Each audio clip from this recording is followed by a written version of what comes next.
So I guess we're all here. Okay.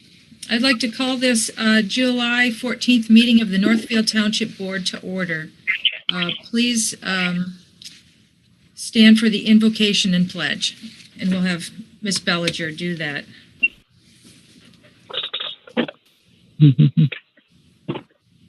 Dear God, grateful for this day, each breath and heartbeat. May we humbly seek thy guidance, compassion, love, and wisdom to grace our lives and our hearts. May we lead a quiet and peaceful life, godly and respectful in every way. Amen. Amen. I pledge allegiance to the flag of the United States of America, and to the republic for which it stands, one nation, under God, indivisible, with liberty and justice for all. Please call the roll, Clerk Manley. Hackett. Here. Bellinger. Here. Otto. Present. Chick. Here. Zelenak. She's here. Manley here. Chalkley Here. and Zelenak. I'm still present. Okay. Muted this time, that helps. All here. Thank you. So we have a quorum, 7-0. All right. Now we have an opportunity for call to the public.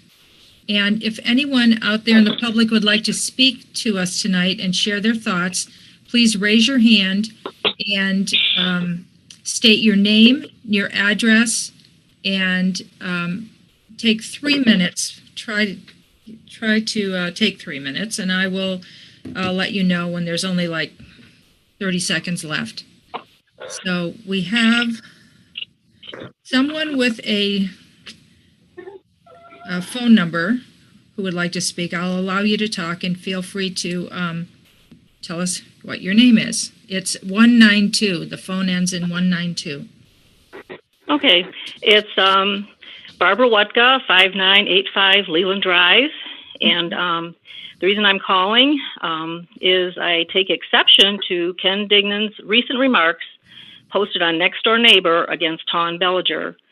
Tawn does have strong convictions, but is not by any means hateful.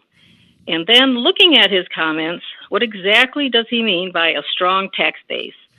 For those who may not be aware, Northfield Township already has one of the highest tax rates in the county, thanks to the Whitmore Lake school taxes. He did not do anything about that the whole time he was a school board member. And if he cares so much about the safety of the residents, as he claims, why did he not care about the students when the school board agreed to a 50 or a 500-foot buffer zone for marijuana establishments? We went to a school board meeting last fall and pleaded with them to keep the 1,000-foot buffer as recommended by the state, and we were completely ignored. If that's his track record with the school board, what is he going to do for the township? And that's it. Thank you. Okay, the next hand raised is Marissa Prisgant. I'm allowing you to speak. Thank you, Supervisor Chalkley. It's Marissa Prisgant, 32 Shrum Drive. I wanted to address the board today, specifically because I found Ms. Bellinger's parade rather ridiculous. Michigan law dictates that tractors require slow-moving vehicle emblems, additional reflectors on any implement of husbandry, farm tractor, or special mobile equipment. It is required on every vehicle that has a maximum speed potential of 25 miles per hour. So I'd be interested to know if she followed those laws. I also know that she drove through neighborhoods which specifically restrict farm vehicles as they are private neighborhoods, which permission was not obtained to drive through those neighborhoods. Now, I, for one, am not a person who is into fines or punishing people for victimless crimes, but I also believe that we should hold our elected officials to a much higher standard. If you can't be trusted to know and obey simple traffic laws, how can we trust you to supervise our township?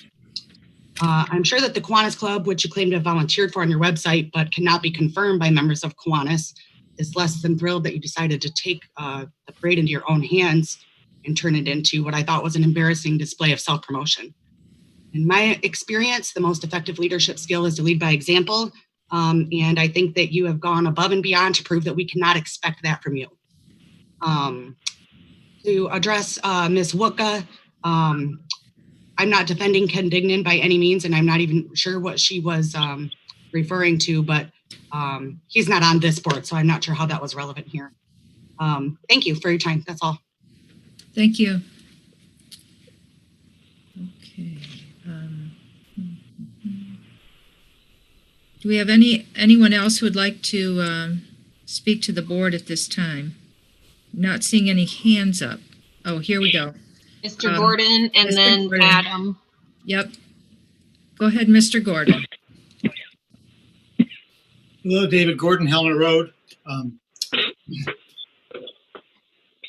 I believe in 2 years, we're going to have finished paying off the public safety building where this meeting is not being held. It was a $12 million expense before we're done. And it couldn't be better timing to get out from underneath a huge debt. I heard a news report yesterday that said that within short order, it's estimated that 40% of renters will not be able to pay their rent. A lot of economists are saying that we're facing something worse than a depression, which none of us are old enough to even remember. These are scary financial times, and I think it's highly inappropriate for the board to be considering borrowing $6+ million for a tank in the sewer system, which was unnecessary for 30 years and suddenly has become necessary because there's lists that are being violated according to the state. I've asked this board on numerous occasions to provide the community with any kind of science that shows the extent of the pollution downstream that's being caused by our plant, and I've seen nothing. I can only assume that there's nothing because you have nothing in hand. I would urge you to be hesitant to race into a $6+ million debt. And it seems it would be something that you want to, you're in the process of getting a $600,000 study of the entire sewer system, which isn't going to be completed until December. I think it's irresponsible to make a commitment of $6 million before you even get the final report that you're doing on your entire system. You may get a report that says you have millions to spend elsewhere. I just think about how $5 or $6 million could be spent to bring broadband to the community or to build a beachfront park or a lot of other projects that we could use here, more than a tank that might get used once or twice a year. I don't want to be polluting, but I'm not sure we are. So with that in mind, please watch the news and listen to the economists and show some restraint in these very, very difficult times, which are only going to get worse. Thank you for your time. Thank you. Okay, Adam would like to speak. I've unmuted you. Oh, unmute. Okay. Yes, Adam Only, Whitmore Lake resident, running for trustee in the November election as a Democrat. Just want to make sure everyone knows that. I just wanted to address a couple of things that's been brought up before, and Tom didn't want to reply to it. Apparently, she doesn't think it's great to bring up in township board meetings, but it is our freedom of speech to speak at the call of the public, so we'll do it again. I see, Ton, you've added a hyperlink to the word corruption under ending corruption, but it just gives a definition. It doesn't actually give any specifics of who you think is corrupt or how you're going to end it.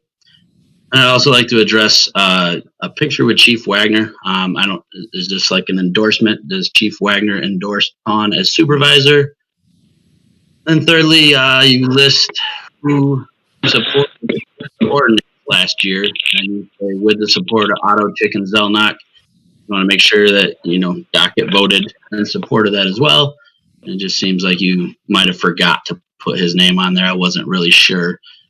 And then you also wanted to add to your website that recently a tie vote stopped these new on-site consumption venues, and it didn't really stop anything. The Planning Commission has already had permission to look into them, and it was just looking for guidance. It wasn't an actual proposal. It wasn't, and anything binding or anything. So it actually hasn't been stopped. So, and then I just find it comical that some of the people that support you, that you have listed for treasurer, clerk, trustee, in public have actually said that they're not even voting for you as supervisor. So I probably should get your own house in order before you're going to try and run the entire township as a supervisor. Thank you. Thank you. Okay, anyone else? I have everybody who's has spoken. Okay. Any other hands up? Okay. We can move on to board member comments. Arlene, there's another hand up. Michelle. Okay, Michelle, okay. A latecomer. Okay. Go, oops. They keep jumping all over my screen. Go ahead, Michelle. I just wanted to comment that I do support Ton, and I think that anybody she's got listed on her website is supporting her. I don't really know that attacking her at this time is appropriate, and that's all I have to say. Thank you. Michelle, what, lost you. Michelle, what's your last name and your address? Do you need that? I didn't hear you ask other people for it. Oh yeah, at the beginning. You don't have to tell me, but well, it's Michelle Gertman. I live in Northfield Township. Okay. And I missed your last name, Michelle. Gerkman. Gerkman. Okay, thank you. Okay. Anyone else? Oh, we have Chris. Okay, Chris, I'm going to allow you to speak.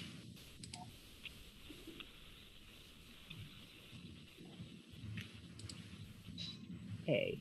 Can you hear me? Yes, go ahead. Yes, I also support Ton. I think she has got a lot of, I don't know why we're bringing this up in a township meeting, because it seems like a waste of time to being attack and defending each other, and instead of trying to work together as a team to accomplish what the board needs to accomplish. And I think it's really low of people to call in and write things about other people on all the networks, the Facebook and stuff. So I just wanted to put my 2 cents in there. Chris, what's your last name and where do you live? Miles. And I'm running also in the Democratic ticket for Township. Okay. And then 9096 Wildwood Lake Drive. Okay. Thank you. All right. Do we have anyone else?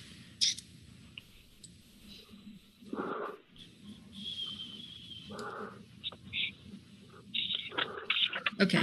I'm not seeing anybody else. Okay. Board member comments is next. Do we have anyone who'd like to share something? Docket has one. Okay, since we can't see your face, Docket, Mr. Docket, go ahead.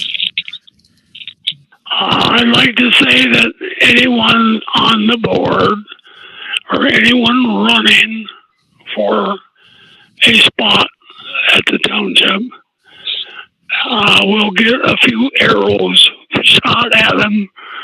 They might as well grow up and grin and take it. That's part of being in public life. Thank you. Thank you. Okay, Miss Bellinger. Yeah, am I on now? Yes. Okay, great. There's a question about a safety sign on the back of a tractor that was indeed attached to the back of the tractor as it was a slow-moving vehicle, and also followed by a truck with its flashers running. Thank you. Have a blessed night. Thank you. Okay, any other board member comments? I'm not seeing any hands.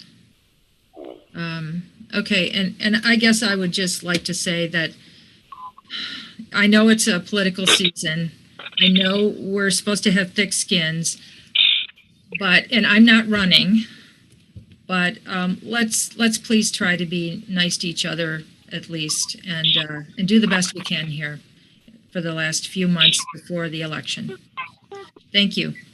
Okay, moving on. The consent agenda. I'd like to make a motion to adopt the consent agenda as distributed. Who supported me? Support. Bellinger. Oh, Bellinger. Okay. Chalkley. Support by Bellinger. Do we have any reports that need to be pulled out? Yes. Okay. Okay. We've got Miss Chick with something, and then I'll get to you, Mr. Dockett. Oh, Ms. I'm Chick? sorry. Thank you. You don't have anything? No. Okay. Okay, Mr. Dockett, what did you want pulled out? The fund balance on 7 Okay. and the shocking bills that are over $1 million. I want to mention that. So those two need to be taken out. Okay. Anything else from any other board member? Okay, we'll let Ms. Zelnok address the fund balance. Oh, actually, I want to take out the supervisor's, Oh, not the supervisor, the manager's report. okay. I'm not sure. I'll let Mr. Dockett ask this question before I Okay. address it. All right, go ahead, ask your question, Mr. Dockett, about the financial and fund balance reports. Well, I'd just like to mention that I don't like to see the fund balance at 67%. That's 25%, 25 points less than it was last month. So it's scary to see this happen this fast. See it drop 25%, or set 25 points on that fund balance. And I'm just about appalled to see this. 1 million, we finally did it. 1,900,000 we paid was for the last check run. It's really out of control, in my opinion. Thank you. Okay.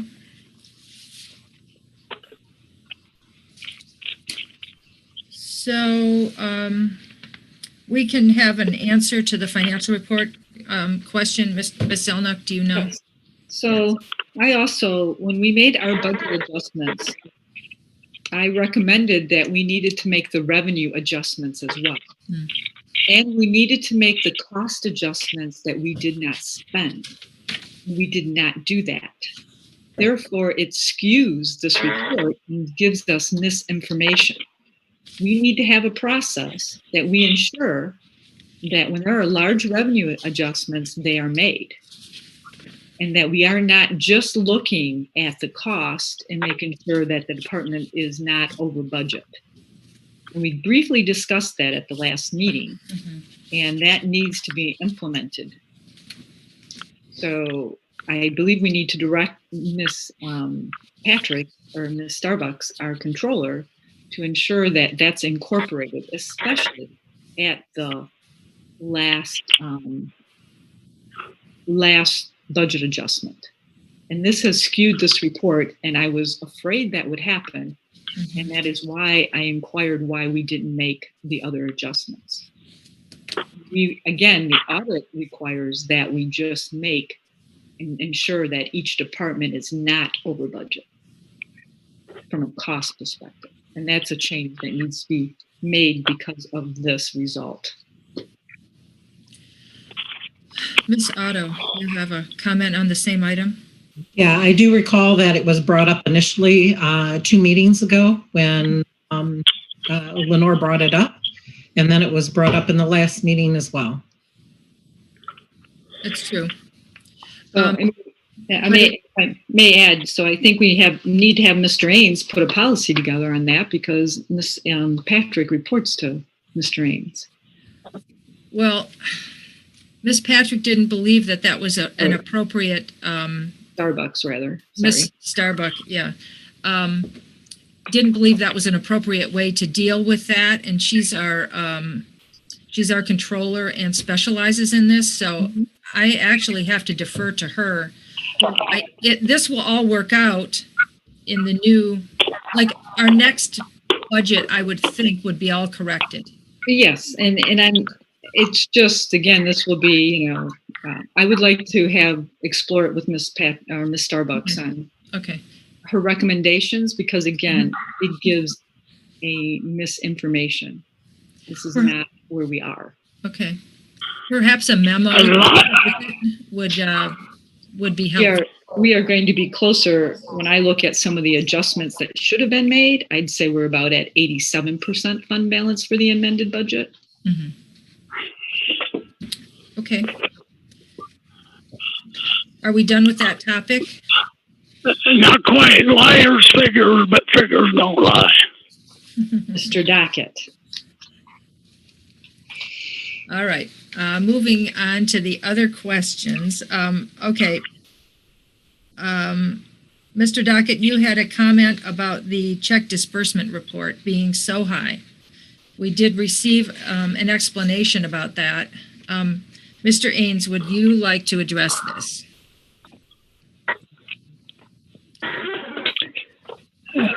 Unfortunately, I don't have in front of me the memo that was given to the board from me.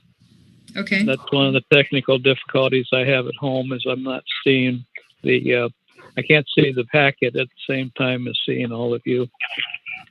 But if someone could just go through that briefly, it explains the primary reasons. I'll see if I can find it. Well, all I'm saying is it's over $1 million. I don't care how you get to it. It's over $1 million. It's not going to change. Okay. It had to do with 2 check disbursements showing up in one statement. Right. It's nothing weird. I mean, other than it's a lot of money, but it is 2 check disbursements. Oh, yeah, it's a lot of money, yes. It is a lot of money. They just happen to all hit at the same time. Well, just leave it at that. Okay. Now we're back up to the manager report. Ms. Chalkley, I think what happens on this is the fact that we want to make sure we get our year-end and all the payables correct. And what happens is our vendors aren't so good throughout the year charging us. And so we are unfortunately trying to accurately reflect the year end, and we need to have, again, a process with our vendors on the accounts payable side to ensure that this doesn't happen. And again, I believe Mr. Ains would take that direction of making sure that again, really having a process to say, hey, vendors, not at the last 15 days of the month getting the money in or getting the bills in. But it is the right thing to do, is to make sure you can get the most accurate at the end of the year. That's true. I do know that Miss Carlisle did send out emails to all of our vendors asking them to get their bills in quickly. So we could be receiving some over the next month or two, even possibly even into September. Hopefully not. But it is a problem. So we don't accrue anything that we know that is out there? Well, sometimes we don't know what's out there. Right. Right. And I think Ms. Patrick or Ms. Starbuck has been saying that we need a more robust accounts payable, just Right. Otto, Yes. is for the accruals, and so that you are telling your Exactly. vendors earlier that, don't wait till the end of the year to give us your payable, your invoice. So Right, right. area that needs to be Okay. an area that I believe falls under restraints at this point in time. Okay. So if we're done with that, Mr. Ains' report is next. Does anyone have anything they would like to specifically, well, actually, Ms. Zelnok brought this up, so. So I had a question just on the attorney fees. What 2 months did you compare, Mr. Ains? I believe for Mr. Burns, it was for November, December of 2019, because his involvement with the township ended as of December 31st, 2019. And then you retained Mr. Fink's firm towards the end of January. So I believe it was for February and March. Okay. Hey, thanks. Anything more from the report? No, that was all I was curious Anyone? on. What to know. Okay. Okay. Ms. Chick. Yeah, on the same topic regarding the attorney fees, I believe those were the 2 months that Mr. Burns was working on the marijuana issue, and so his bill was a little bit higher than normal. Okay. I can't speak to that. Okay, Ms. Otto, you had a question? Yeah, because I was wondering too, with that same thought, is using November and December, Mr. Burns' 30-day notice, there wasn't much done in December. Well, the reason I mentioned those 2 months was because you were still paying his retainer for that time period. Well, we know what You're his not paying retainer retainer. is.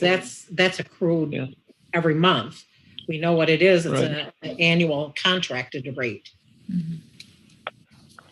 Right, but I'm comparing that to Mr. Fink, who doesn't charge us a retainer. That was part of the discussion with the board at the time they were retained, that you would not be getting a retainer amount, you'd be billing for actual time used. And then you were going to watch that over time to see how it worked out as to whether a retainer might in the future be advisable. But Mr. Fink could address that. But as I recall, he did not really want to have a retainer. He wanted to charge you just for what time they actually work. Okay. I see that Mr. Fink has popped up. He must want to have some input here. Go ahead, Mr. Fink. I just want to make myself available if there's a specific question, but I will point out that depending on which months you looked at, Mariah Fink was working on the marijuana applications with the planner, and those charges can be paid for by the application fees that you're collecting. Right. Okay. Ms. Chick.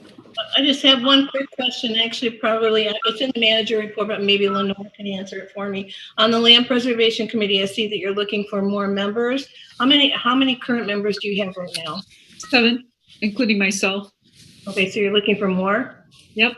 Well, we have one, obviously Dale Wolford resigned, so we're looking to replace them. There are a couple members that they've been on 3 years, are seeing us through and would wait to other members come before they would resign, but they would probably resign and give other people the opportunity. Okay, thank you. Thank you. Any other? I have a comment. Okay, go ahead, Mr. Dockett. I'm looking at Mr. Fink's bill, itemized bill 61520. On 5/10/20, it says JAF, which I guess is him, email regarding Station 2 farm lease, $50. The next column down, 5/15, 3 days later, 20 JAF, draft farm lease, 125. So that means we paid $175 to collect $150. Now, this is piss poor management, in my opinion. So in other words, we're renting property that costs us $25 to do it. I don't like that kind of paperwork. Okay. Because when in 17 we rented the mall batch, and we charged $150.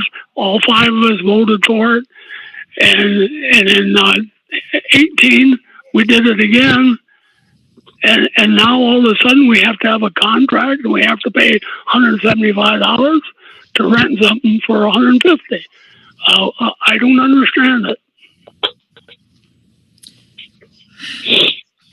Well, now we actually have one going off into the future that can be used every year. Mr. Burns was insisting that we also have a contract and it wasn't prepared that year. So now we actually have one that can be used into the future. And you can say, well, it was $150 for a couple of years, and we have at least made it to the positive on that with the other rentals. But Mr. Fink, did you have anything you'd like to share about that? No, other than I'm surprised that it was only $175 to create the lease, and I'm glad you'll be able to use it next year. Okay, great. Okay. But Thank you. we already had it drafted in 17. We paid the lawyer to do it in 17. Of course, he was on a retainer, so it's not broke down. But we already had a lease. So why did we need a new lease? That's what I'm trying to figure out, and spend $175. Okay, Mr. Ains, are you able to answer why we couldn't find the prior lease? The lease that Mr. Burns wanted to draw up, he had prepared quite a bit of it, I believe, but he insisted that we have a legal description of the property. And by the time we got the legal description last year, it was too late to enter the agreement.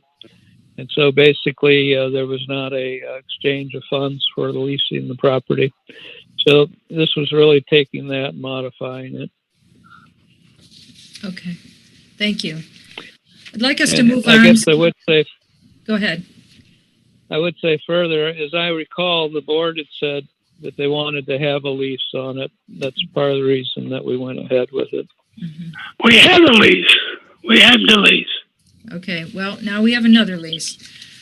I would like to move on. I made a motion to adopt the consent agenda as distributed, and it was seconded by Ms. Bellinger. Do we have any more comments on that? Yes, actually, I wanted to, we have correspondence. Oh, yes, correspondence. So I'd actually like to say something for that correspondence. Okay, before we adopt those, sure. Yes. So basically, it's several people, we received emails from several people on West Northfield Church. So they had some concerns about a grow facility going in there. The neighborhood, to me, passing through it multiple times, is mostly residential on at least 5 acres. The board, including myself, voted to have medical A, recreational A, and B in areas zoned agriculture as a conditional use.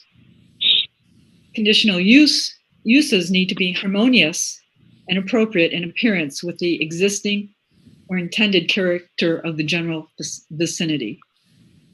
Also, conditional uses not be hazardous or disturbing to the existing or future neighboring uses.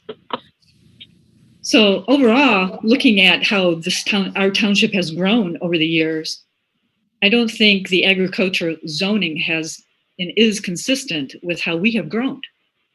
We have a lot of ag areas that are large residential lots with houses on it. So I was digging into it a little further. So we have a lot of, again, ag lots with large houses on it, or little houses with large properties. So I was looking at the property classes of that area. And this is something that assessing does, and obviously it's not necessary, it's not tied to the zoning. but two of the properties in that area are zoned residential improved. So to give you some comparison, what I did is looked at different properties, and one, I took the property that my husband and I live on, and we are zoned agricultural, and our property class is residential improved. So I looked at the Kelly and the O'Neill farms, which are up the street from me, just north on Naller, and they are zoned agricultural with a property class of agricultural. The houses in Shadowwood are zoned resident or single family with a property class of residential improved. The houses in Leland Sub are zoned LR low density with property class of residential improved. So I just want the voters and the applicants to know that I still support the vote that I made. My concern is related to this particular parcel and to ensure that it meets the conditional use as stated on the harmonious and not disturbing the existing environment. So that is my comment. I did read them. I did want to make a comment. I know property classes may not fully tell or can be used, but it does give us an indication of how different areas in the township are growing under ag as large residential areas. So that was my comment. Thank you. Okay, thank you. Ms. Chick? And one more thing. Oh. I look forward to seeing the review and the recommendation from our planning commission and our planner on all the marijuana applicants. Thank you. Thank you. Ms. Chick? Yeah, and basically that was my comment, that all those issues that Ms. Lizdana are issues that will go through the conditional use, and if not compatible, if it is not harmonious, if it doesn't fit with the zoning. I know this is a 20-acre piece of property. It's not on 5 acres, but all that will be considered and goes through conditional use. So I think we should just let it go through the process. Certainly take into consideration all of the information and emails that we're getting from the public about it. I agree. I understand their concerns, but I think some of the information that they have is not exactly correct. So maybe we can get that straightened out at the conditional use hearing or at the public hearing tomorrow night. And I hope that those people that sent the emails or made calls will either attend or watch the public hearing tomorrow night and get some of those questions answered for them. If not, then they certainly can continue to email and send in whatever they want to let the planning commission know how they feel, and the board, because it'll go there too. Thank you. Okay, thank you. All right. Any more comments on any of the consent agenda? Okay, I'd like to have a roll call, please.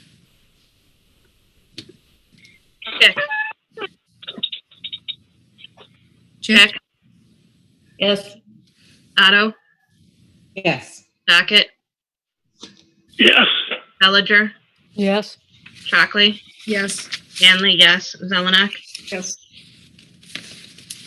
Thank you. That passes. Okay, the next agenda item is to approve the minutes of June 23rd, 2020, the regular board meeting. I'd like to make that motion. Support. Motion by Chalkley, support by Bellinger. We have any corrections? Ms. Otto, do you? Yes, I do believe that there is a correction that needs to be made on the 4th page. Okay. It's in the 2nd column, 2nd bullet. Instead of saying by a township candidate, because we have several township candidates for supervisor, it does need to be specific as to who the candidate was that was addressed at that. Okay. So it needs to be corrected. Seems reasonable. So how did you want to? Just put her name in. Just put her you name in. You don't have Okay, to put a township supervisor candidate. Just put her name in. Okay, candidate for township supervisor, Ton Bellinger. However you want to put it. Okay. But you have three township Sure. people running for township supervisor, and that's not appropriate. It should have the name with it. Okay. I'd like to know who's been accused of corruption. I think everybody else would like to know that too. If no one's been accused of corruption, how can a statement be made? That was a statement that was made, and Who made that? That was a board member Statement at comment. a board meeting. Who And made who is, that who comment? is the I don't person? know what was Who the are the comment. people that have been accused of corruption? I think that's what people were asking. I object to your attempt to modify this already inaccurate statement. Well, that's who it was directed at. It wasn't directed at any other candidate. Were these supposed comment made at the board meeting? I do not believe so. Yes, it was. Yes. So you're saying that somebody Questions were made in regards to your. No. I did not at any point say during a board meeting anything about corruption. And that's what the minutes are saying. These minutes are not accurate in that regard. Okay, hang on here. So, who said that Trustee Bellinger made accusations of corruption? Who said that? Because these are board member comments. Yeah, and it wasn't any one of us. I don't recall any one of us. Okay. And Ms. Janet Chick. has her hand up. Janet has her hand up. Ms. Chick, go ahead. So there were accusations. I'm sorry, Miss Bellinger was accused of making accusations of corruption against the board members. She also has in her website in the township, but there's no explanation what the corruption is, so it could be just charged regardless. So board members did speak to it. Zelenak spoke to it.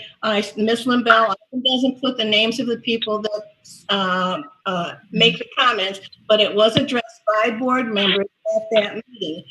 I wanted to comment on the actual, and so it was a comment that was made at the meeting, so it needs to be in minutes, number one. Number two, when I first read that particular, the way it's in motions, it confused me at first because, and I do think it needs to be clarified who the accusations were addressed to, because when I read this, and it's the accusations of corruption by the town, I read township supervisor. So I think it needs to be very clear and unambiguous exactly who the person was that the accusation was. So it should be accusations of corruption, Tom Bellinger, candidate against other farmers are outrageous. And that was comments made.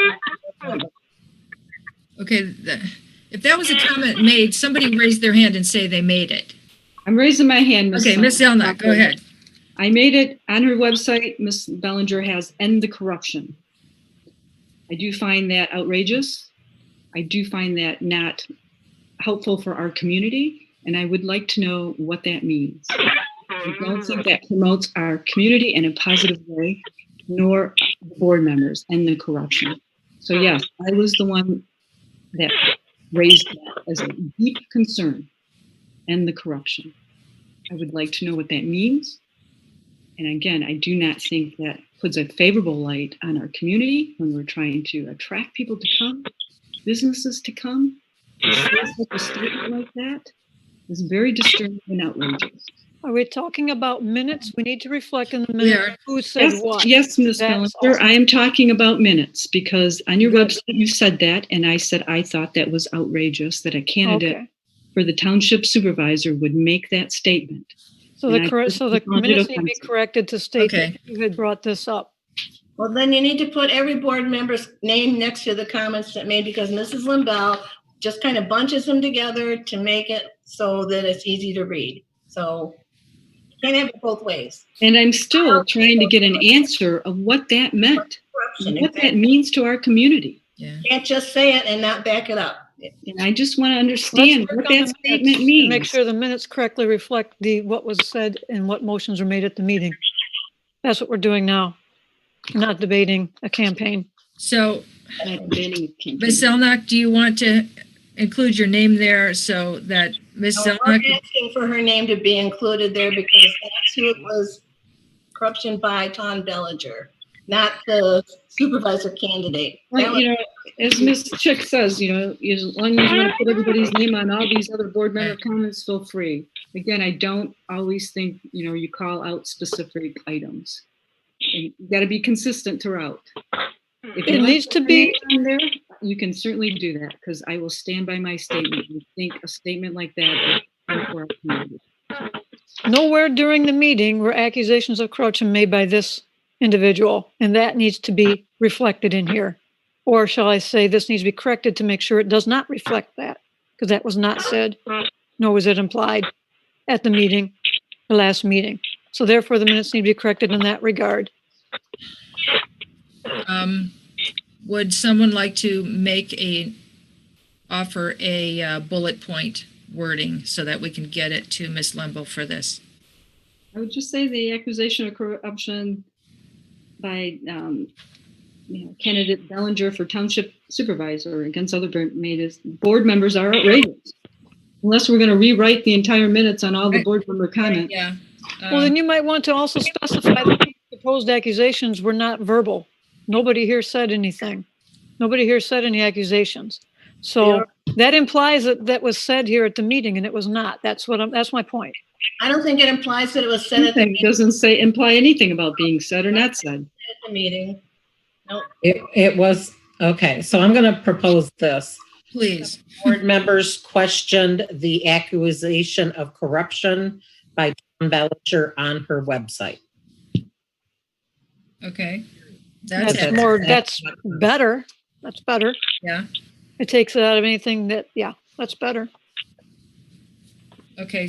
Could you state that again, Ms. Otto, so that we are sure? Several board members questioned the accusation of corruption by Tom Bellinger on her website. How about the concerns of corruption? Because an accusation isn't necessarily accurate. As no names are being named.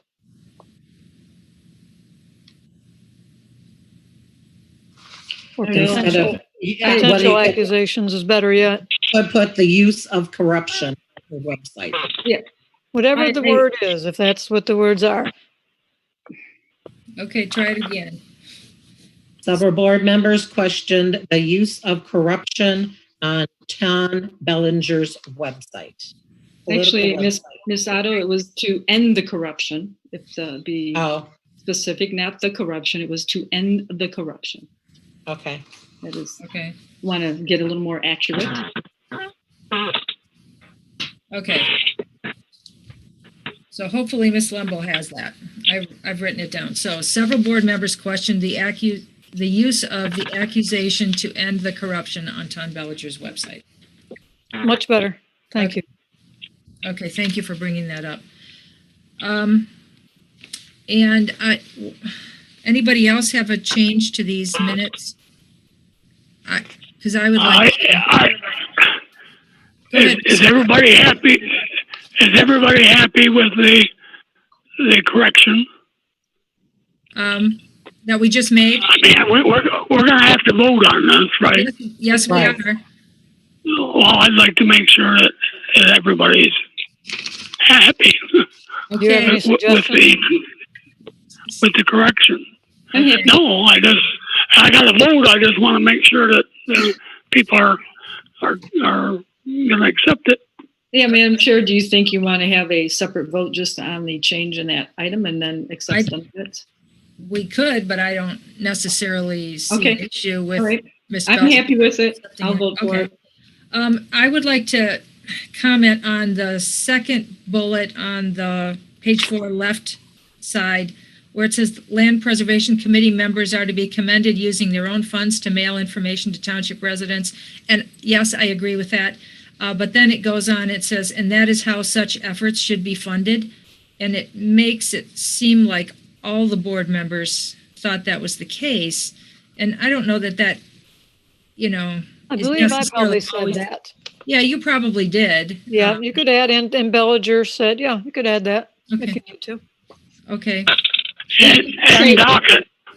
And docket. And Bellinger, a board member. Bellinger and Docket I'd said like to that have it such efforts should be funded. Okay. I would like to have it known that they use their own fund to print the information. They Yes. use their own fund to mail the information. The mailing was still done in the tax roll, That's true. as we recommended. Right. Can you please Okay. restate that? You broke up a bit, Jackie. So it says in here, using their own funds to mail information. They didn't actually mail the information. They used their funds to print the information. That's correct. And the mailing was done in the tax. In the tax bills with the newsletter. Tax bills with the newsletter. Correct. Yeah, that So should be actually, the corrected. mail itself was funded by the town, still funded by the township. Okay. Can we just, But at the request of the board. okay. Can we just have the bullet say, the Land Preservation Committee members are to be commended for using their own funds to print information Yes. to township residents, and Bellinger and Dockett said that is how such efforts should be funded. Perfect. Yeah. We're okay with that? Okay. Miss Chick has something. No, I just want to say kudos to them for doing that. Yes. Mm-hmm. Yes. It's very good, actually. I It was read a it. nice piece. Very nice piece, yes. Thank Okay. you. So, Thank our editing committee, our communication committee. They did a great job. yeah, it is beautiful. Mr. Gordon, Ms. Henshaw, and Ms. Prisnett. Good. Okay, so, I have a question. okay. I don't see much difference. I mean a statement I have. I don't see much difference in the information the township residents, and that is how such efforts should be funded. And underneath it, it says, if it's squeezed in some way, underneath it, land preservation should not be an afterthought. Well, I don't see much difference. And it looks like somebody has an opinion on the second bullet point. Looks like somebody has an opinion on the third. Yes. It says comments included. These are the various comments that were made. And it isn't attributing them to any particular person in many cases. If we want to do that, we'll have to direct Ms. Lemble to do that, but then it will make our minutes very long. And I don't know that that's useful anyway. Okay. We have a motion by Chalkley and support by Bellinger to adopt the minutes. Now I'm going to add as amended. Do you support the as amended, Ms. Bellinger? You could please read one more time? I'd like to make a motion to approve the minutes. No, I mean the amendment. Sorry. As amended? Okay, Yeah. the amendments are the second dot on under comments. The Land Preservation Committee members are to be commended for using their own funds to print information to township residents. And Bellinger and Dockett said that is how such efforts should be funded. And the other correction is several board members questioned the use of the accusation to end the corruption on Tom Bellinger's website. I would prefer the word accusation to be statement, the statement of end the corruption. Is everybody okay with that? Thumbs up? Okay. All right, so motion by Chalkley, support by Bellinger to adopt the minutes as amended. Roll call, please. Manley, yes. Bellinger, Yes. Zelenak, Yes. Dockett, Yes. Chick, Yes. Otto, Yes. Chalkley. Yes. Okay, now we have the amended minutes for February 25th. I'll make a motion to, What was the count? 7-0, I think. Yeah. What was it? Was it 7-0? What is it? Yes. The one we just voted on. 7-0. So, okay, I didn't know because I can't. I don't have it on TV, and when I don't hear, you didn't say how the vote ended. I'll try to be better at that. Well, I mean, no, usually you say 7-0 or 6-0 or whatever. Okay. Well, I guess it wouldn't be 6-0, it'd be 6-1. But, okay, thank you. Thank you. Okay, so I'm making a motion to adopt the amended February 25th minutes. Support. Motion by Chalkley, support by Bellinger. Do we have any more comments on this? I do. Did you read Miss Limbo's question and answer? Miss Limbo has something to say. She said, for your information, the board passed a motion many years ago on the advice of its attorney, the minutes not be a he said type of document. I would suggest for this item comments included discussion of accusations of corruption of Bellinger, a candidate for. That is Miss Limbo's suggestion. So unfortunately, we didn't get it while we were debating. Okay. So you just read that to us. Yeah, it's under, Madam Chair, you can get it under. It's under. Under the Q&A? Yes. Okay. That's where she, Miss Limbo had put it, our recording secretary. That's her recommendation is in the he said, she said, it's a statements were said. Yep, I remember that. That is true. Yep. Well, I'm fine keeping this one as is so we can move on. But I think that is something to take notice and make sure we in the future remember going forward. Okay, thank you. All right. So I've made the motion to adopt the amended minutes of February 25th with a second by Ms. Bellinger. Do we have any more follow up on this? It was you all read the memo, right? Okay. Yes. Roll call, please.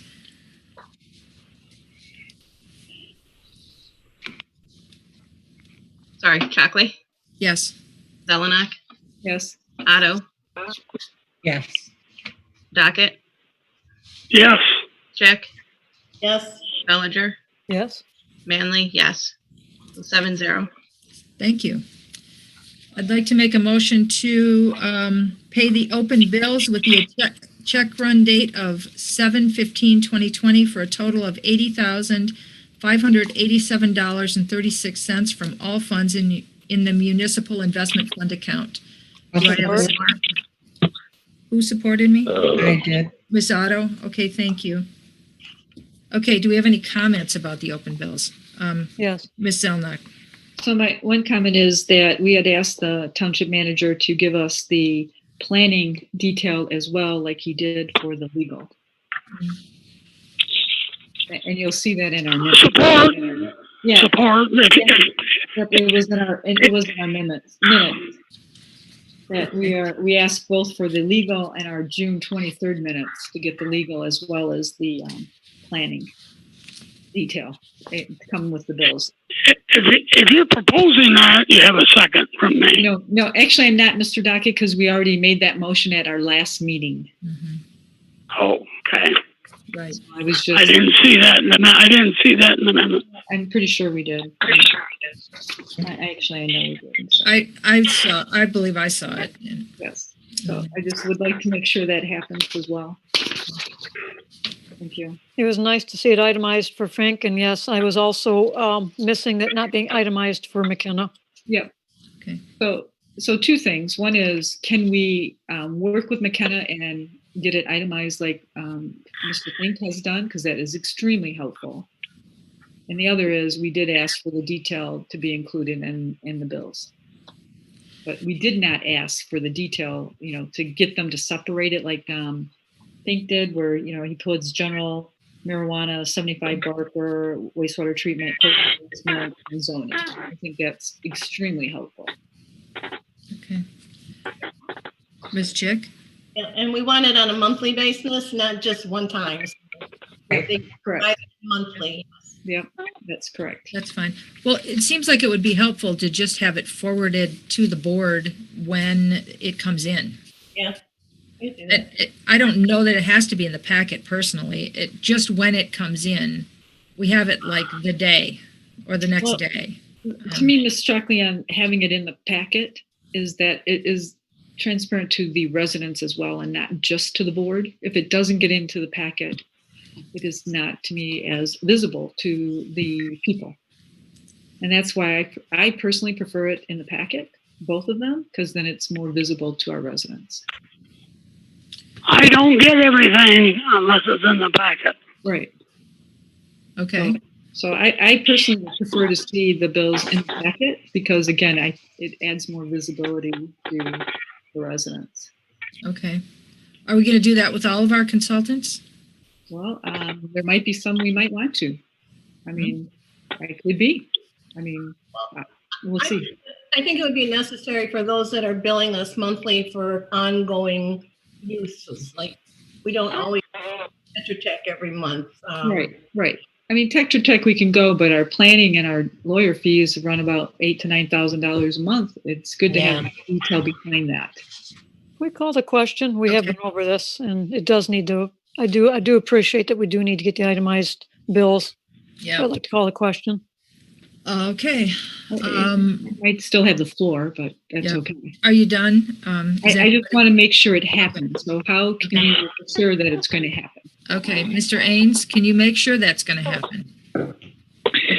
Yeah, I did discuss that with the planner previously, but as you know, I haven't been in the office to talk too much about the detail. So I'll talk to him further about making sure we get that itemized. Okay, Ms. Chick? I'll talk to him tomorrow. Okay, do so. All right, let's vote. No, I want to make sure. I don't want it dribbled in emails. We want it. We want it in a form just like we just got from the attorney, all together, so we can look at it. We don't get a page now and a page later. Okay, we're going to get it with our packets. Perfect. Okay, very good. Excellent. Thank you. Okay. Okay, go ahead, Ms. Manley. Chick, Yes. Bellinger, Yes. Docket, Yes. Manley, yes. Chalkley, Yes. Otto, Yes. Zelenak, Yes. 7-0. Okay, thank you. I'd like to take the three projects separately for the wastewater treatment plant. Yes, please. Okay. So the first one is for the painting projects. So I guess we should make a motion, but then there's questions. Why are there no other bids? I can make the motion. Okay, go ahead. I Ms. move to go forward with the painting project for the wastewater treatment plant at a charge of $17,755 plus including a possible overrun not to exceed 10%. I'll support. Okay, motion by Bellinger, support by Otto. Okay, questions for, let's see, do we have, Mr. Willis. Okay, and he is unmuted. Were you able to find other bidders, or can you explain how you got to what you got to here? Well, I was not able to find other bidders. It's three small jobs. This company specializes in wastewater equipment too, and it's hard to get a painter in there to do like a pump station floor or something because it's not a big job for them, and to get somebody in there to do a job like this is hard to find. So Dan, are these special coatings that you have to use for the paints? Yeah, they're special epoxy coatings. Okay. The pump stations, we're trying to extend their life is what we're trying to do with that. Mm-hmm. Currently, they're rusted pretty bad on the bottom. We've painted them a couple times. I spent a summer painting them one time, and it just keeps coming back. And they're going to get down there and do a little bit more extensive work and prepare for the paint. Okay. They have to have the right filtration. Yeah, it's confined space, so they have to have all the breathing apparatus and stuff to get down there to do this. And they do an epoxy coating. Okay. How soon will this be done, expected? Probably not till fall. Okay. They're booked. We tried to do this last year, but we were going to try and get the big project with aeration blowers done. And that kind of fell through. So we're trying to get all the little things we can done this year. Okay. Thank you. All right. Any other questions? Okay, we have a motion by Ms. Bellinger, support by Ms. Otto, to paint the pump station for a total of $17,755 plus the potential for an extra 10% increase. Roll call, please. Not to exceed a possible 10%. Not to exceed a possible 10%. Yes. Yeah. Manley, yes. Shockley, Yes. Zelenak, Yes. Bellinger, Yes. Chick, Yes. Otto, Yes. Docket, Yes. 7-0. 7-0. Thank you. I'd like to make a motion to approve the purchase of valves and flow meter for aerator number 3 at the wastewater treatment plant at a cost of no more than $32,000, including installation and funds paid from the wastewater treatment plant fund. I'll support. Okay, so we have a motion by Chick and support by Otto. It was a little garbled. What number did you have, please? $32,000, including installation. Yep. Okay, any questions on this item? I mean, other than there's no other bids, right? No, well, we're trying to match the existing valves that we replaced last year. We have a big air handling system downstairs to run 2 valves, and it doesn't work properly anyway. So we're going to get rid of all the air handling stuff, and everything will be electric. All our valves will be electric and not pneumatic operated. Okay. Ms. Chick? So in your memo, you also indicate that you were going to pay for time and materials for the electrical work contractor. What do you expect that cost to be? I don't know now. That's what we did last year on the other project. I'm not sure what that'll cost.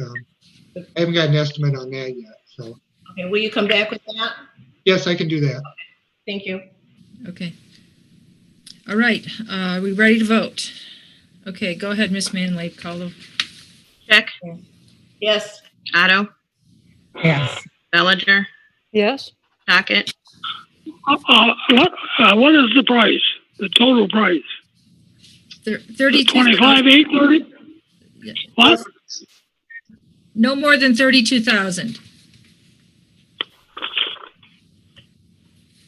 Where do you see it? That includes the cost of the valves and flow meters and then the installation. And so Ms. Chick rounded it up to 32,000. Well, all I see on here is 25,838. Am I on the wrong page? No, you And are. the next, No. and then the next line has 6,000, Mr. Docket. Yeah. Excuse me? The next line has the 6,000 with it. So you add the 25,838 and 6,000, it comes out to 31,838. And Janet just rounded. I can't understand on the phone. I want to know if this total I'm looking at are we voting on $25,838? No. plus 6,000. No. Yeah. Well, what are we voting on? How Ms. much money are we talking about? Okay, Mr. Docket, the cost of the valves and the flow meters was $25,838. And then the very next sentence, it says, we have an estimate for installation of $6,000. So Ms. Chick added the 6,000 to the 25,838 and got, well, it's 31,838, but she rounded up to 32,000. Do you see the 6,000 on the very next line? Oh, okay. Yeah, I see it now, but I don't know why. I don't know why it's not on here. If that's what why they don't add it on there. The 6,000 is hyphenated on mine, Yep. and I guess I didn't see it. Okay, well, now you do, so thank you for checking that out. Okay, so we're voting now. Go ahead. Docket, what was your vote? Mr. Dockett, Yes. lost track. Otto, Yes. Zelenak, Yes. Chockley, Yes. Manley, yes. Bellinger? I said yes. Okay. I lost track. Yeah, I know. All right, so 7-0. Chick, Oh, Miss what do you Chick. think? Chick? Yes. Okay, now it's 7-0. Okay, thank you very much. Okay, backup alarm system. Okay. I'll make a motion to approve the purchase of a backup alarm system with a subscription with SCADA at a cost of $12,048. Funds to be paid from the wastewater treatment plant funds. I'll support. Motion by Chick, support by Otto, I believe. And Bellinger both. Well, It's just a dual I'm gonna support. I'm gonna give it to Otto here. So, okay. Any questions? Go ahead, Miss Bellinger. How much is a subscription is one question, and the other secondary question is if the current cumbersome system that you do have is needed in the future, will we be able to, will it be available for use if needed in a pinch? No, it doesn't work properly right now. Okay. And the subscription? Shoot, I don't know if I got subscriptions included in that. Yeah, I don't have it broke But down. yeah, it's a- Oh, yeah. $3,100 a year. It says 3125 is the current. $31.25. Yeah. Okay, Yeah. thank you. Okay, so that's a recurring every year fee then Yes. after. This new system will allow us to access the computer to run the SCADA system from our phones also. Mm-hmm. Okay, So Okay, great. we get an alarm, we can do all kinds of stuff with it. all right, wonderful, thank you. Sounds good. We can actually turn pumps on and off from our phone too, then if we have that. Oh, the new that'd be system. convenient. Good. Okay, any more questions? Thanks, Dan. Yes, are we talking about $12,048? Correct. Yeah. Mhm. With Okay. a yearly subscription of 3,125. Yeah, but that is included in the Includes the 12,000. first year, yes. Okay. What Okay, is the total? 12,048. 12,048, Mr. Duckett. Okay, that's what's in here. That's what's on the paper. That's good. Thank you. Okay, okay. Mr. Ains, has our attorney seen the contract, or is that not important in this case? Mr. Ains? Yes, I'm not sure. He got the packet material. Mr. Fink might be able to address that. Mr. Fink? He might not be listening. at this Okay. point. I am. Could you repeat the question, please?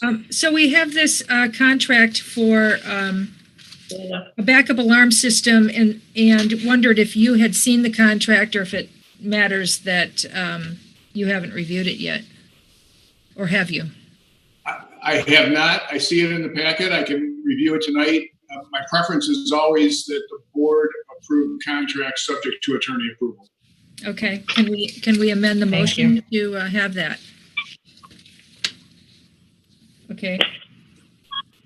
I I will. make a motion to approve this purchase of the backup alarm system subject on attorney approval of the contract.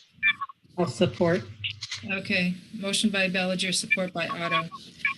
Are we all clear on what we're voting on now? This is the amendment, right?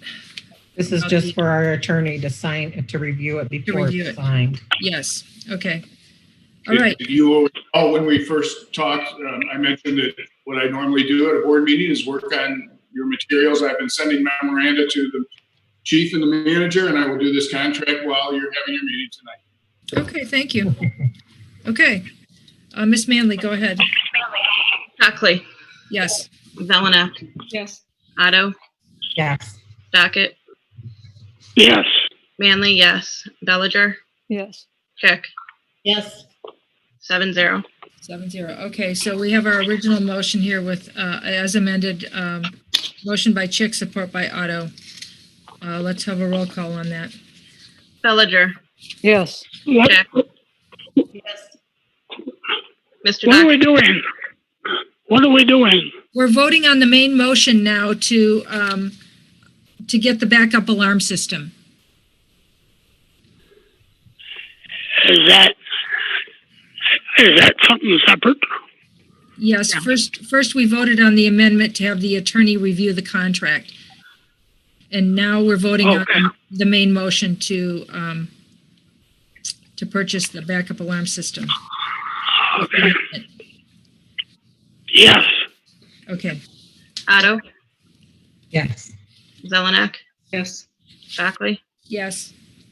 I think I voted myself. Manley, yes. Okay. So, 7-0. Thank you. That passed 7-0. Okay. Now we're on the concrete repairs at the public safety building. Number 5. Number 5. Yes, number 5. I'd like to make a motion to approve Chief Wagner to hire manhole rehab for the public safety building parking lot concrete repairs for $13,000. Support. Motion by Chalkley, support by Chick. Okay, any discussion on this one? Ms. Otto? Yes, I want you to add that where the money's coming from in your motion. Okay, where's the money coming from, Mr. Wagner? Fund 217 Okay. 900 971. Fund 217 900. What's the last three? 971. 971. Okay.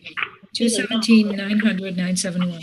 Okay. Now you're going to have to give us a name with that, Mr. Wagner, or Chief Wagner. The name of that is the PSB Rental Fund, and it's under the renovations line item. Thank you. Okay. Thank you. Okay, Miss Otto. I just wanted to ask. It's coming from the maintenance fund. It's coming from the renovations fund. Miss Otto has the floor right now, Mr. Dockett. Well, I like to know what we're doing. That's all I do, trying to figure out what's going on. I want to know if the money's, is it coming from what fund is, I don't know the numbers. When somebody tells me number 91, don't mean anything to me. Okay, hang on. Miss Otto has the floor, Mr. Dockett. So, Mr. Dockett, just to answer your question, it's coming from the PSB rental fund. Uh-oh. Hopefully that will help you. We may have lost him. I still see him. Okay. Yeah. So, Chief, I wanted to understand, I never heard of manhole rehab. And I hadn't either. Actually, it was recommended to me by a friend of mine. So we had them come out and bid. And some of you know, one of my fire lieutenant is a structural engineer. He works for Washtenaw Community College in their facilities program. Yeah. He oversees all of these kinds of projects for Washtenaw Community College. So I had him look into it and make sure that the repairs that this guy does, he did confirm they are MDOT approved, and so it does seem like that it's a reputable company. It's kind of a franchisee, and they don't necessarily do it like every other organization does, but he was comfortable with hiring them. So okay. I will just to add on a little bit to this. This does not repair everything we need repaired out there, and that's why it's a little less than what we budgeted for. So we will end up coming back next year and doing some other small repairs. These repairs that we are requesting right now need to be done this year, though. A couple of them are safety issues, some sidewalk leveling. You've noticed a couple different places in the parking lot where we have orange cones. It's taking care of those other ones. And then there's a couple things that we didn't do that kind of are parking lot areas where it's kind of crackling and crumbling, but not really a safety issue. And we'll come back next year and repair those. So they can wait a year. Okay, thank you. So any more questions for Mr. Wagner? Okay, roll call, please. Mr. Dockett. Yes. Chick. Yes. Otto. Yes. Manley, yes. Bellinger. Yes. Chockley, Yes. Zelenak, Yes. 7-0. Okay, thank you. Thank you. Okay, so this doesn't really cover our sidewalks, though. The ones that are all cracked all over. Yeah, place. yeah, it does the ones that have heaved and pushed in a couple of places, but Okay. there's a couple that haven't been done as well. So the Okay. ones like out in the public area, it does take care of those, and it actually takes care of putting a sidewalk from the sidewalk down to the mailbox, where we wanted to put a sidewalk so people can walk out and get the mail, and in the winter you don't have to walk through the snow and mud. Okay. Nice. Okay, good. Thank you. Okay. Ms. Stockley? Yes. Question. I haven't seen any happy dances in the office, so have you told them that? That they're going to get the sidewalk down to the mailbox? You just approved it 30 seconds ago. Well, there'll be a lot of happy dances dancing the mail tomorrow, especially during the winter, but. We've talked about it, Dave. Yeah. Okay. Great. Can I move to approve Chief Wagner to hire Ty Painting to paint Fire Station number 2 for $13,520? I'm sorry, $620? Okay, and I'll support that. Do we have any discussion on this item? Yeah, I'd like to know where the money's coming from. It's right up in the memo, Mr. Dockett. I don't see the memo. From fire. I don't see it in there. It's the second line of the memo. And it says it will be paid out of the 211 Fire Station 2 Fund, 211-900-975. Okay, I got it. But I didn't know what 211 was. Okay, fire station's fun. Okay. It's the comes from the rent. Okay. It's the cell tower. Okay, great. All right, any more discussion on this one? I just, on this one, if I may, ma'am, I just want to, again, Mr. Dockett through the years had said when we get revenue, we should put it in a special fund, both for the public safety building as well as Fire Station 2. So when items like this come up, and especially with these uncertain times, there are items or there is money to keep funding their maintenance. So it was a good strategy. Thank you, Mr. Dockett, and the board approved it. So it's proven out to be good. So thank you, Mr. Dockett. We're just enforcing what you recommended. Thank you. Board approved. You're welcome. I agree. It's a good strategy. Keeps the money in order. My one question about the cell tower, though, is, Mr. Wagner, are you aware that, are we getting any increase as years go by from the rental on the cell tower? So I don't have that contract. That was actually negotiated when Mr. Fink was in as the manager, and I've never seen that. I thought that there were increases put in place, but I'm not sure where we're at with that contract. That would be a question for Mr. Ains. Well, I was on the planning commission when that was approved, and Ms. Chick was too, and it seemed to me that there was an increase written into the contract, but I'm not necessarily seeing that. And then when we took office, after they had built it, it was like 6 months. They didn't pay us anything. And we had to go after them just to get a payment. So I'm sort of wondering, Mr. Ains, can you track down that contract and make sure the township is getting what it needs to be getting? Yeah, I've seen the contract. It does have an escalator clause, but I'll have to check and see if it's being paid. Okay. Thank you. Ms. Chick? Can we just ask Mr. Ains to get that information to us by the next meeting? Got that, Mr. Ains? Okay, thank you. Thank you. Okay, so we have motion by Bellinger, support by Chalkley. Any more questions? Okay, Ms. Manley, go ahead and call the roll. Bellinger. Yes. Chockley. Yes. Manley, yes. Chick. Yes. Otto. Yes. Zelenak. Yes. Dockett. Yes. Okay, 7-0. Thank you. I would like to pull the next item to authorize. Was that a 7-0? It was, Mr. Dockett. Thank you, ma'am.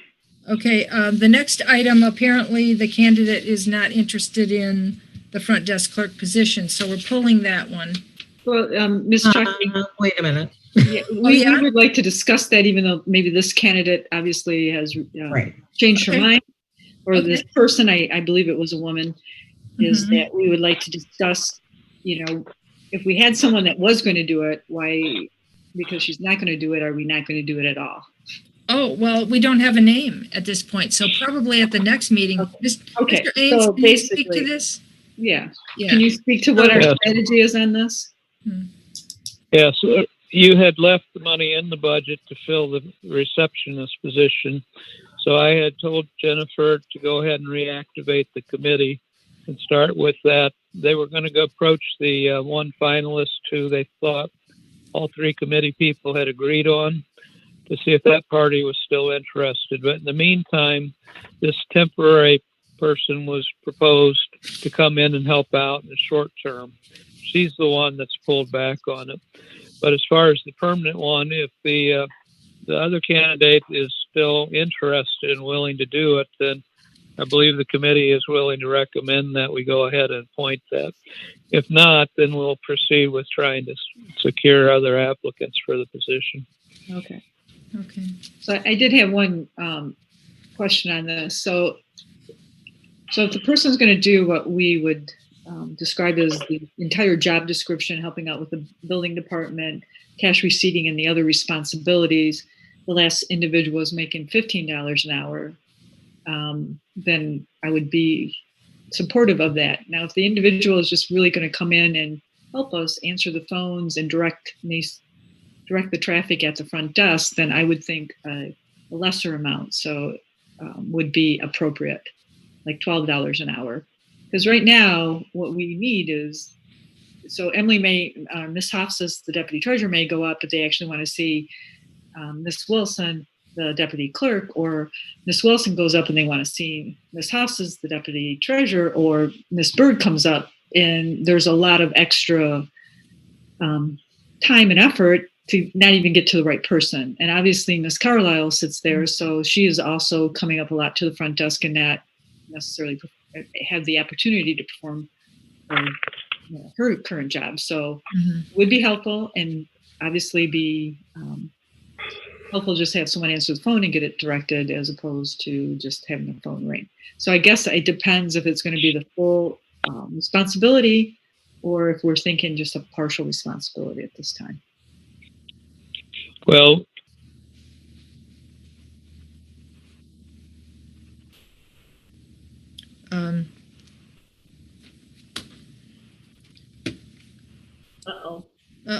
yeah. I think we lost him. Just lost him. Yeah. Want to come back to this item when he returns? Okay. Table this temporarily? Well, it's not like we're going to make a motion. It's more of an Right. So explanation. I think I explained myself. I would be fine with just leaving it at that. Yes. I think he'll be able to come back with a recommendation. And then the other thing we may want, well, maybe I need to, in the past, we actually went to an agency and got someone, and then we ended up hiring that person. That also might be an avenue to pursue as well. Right.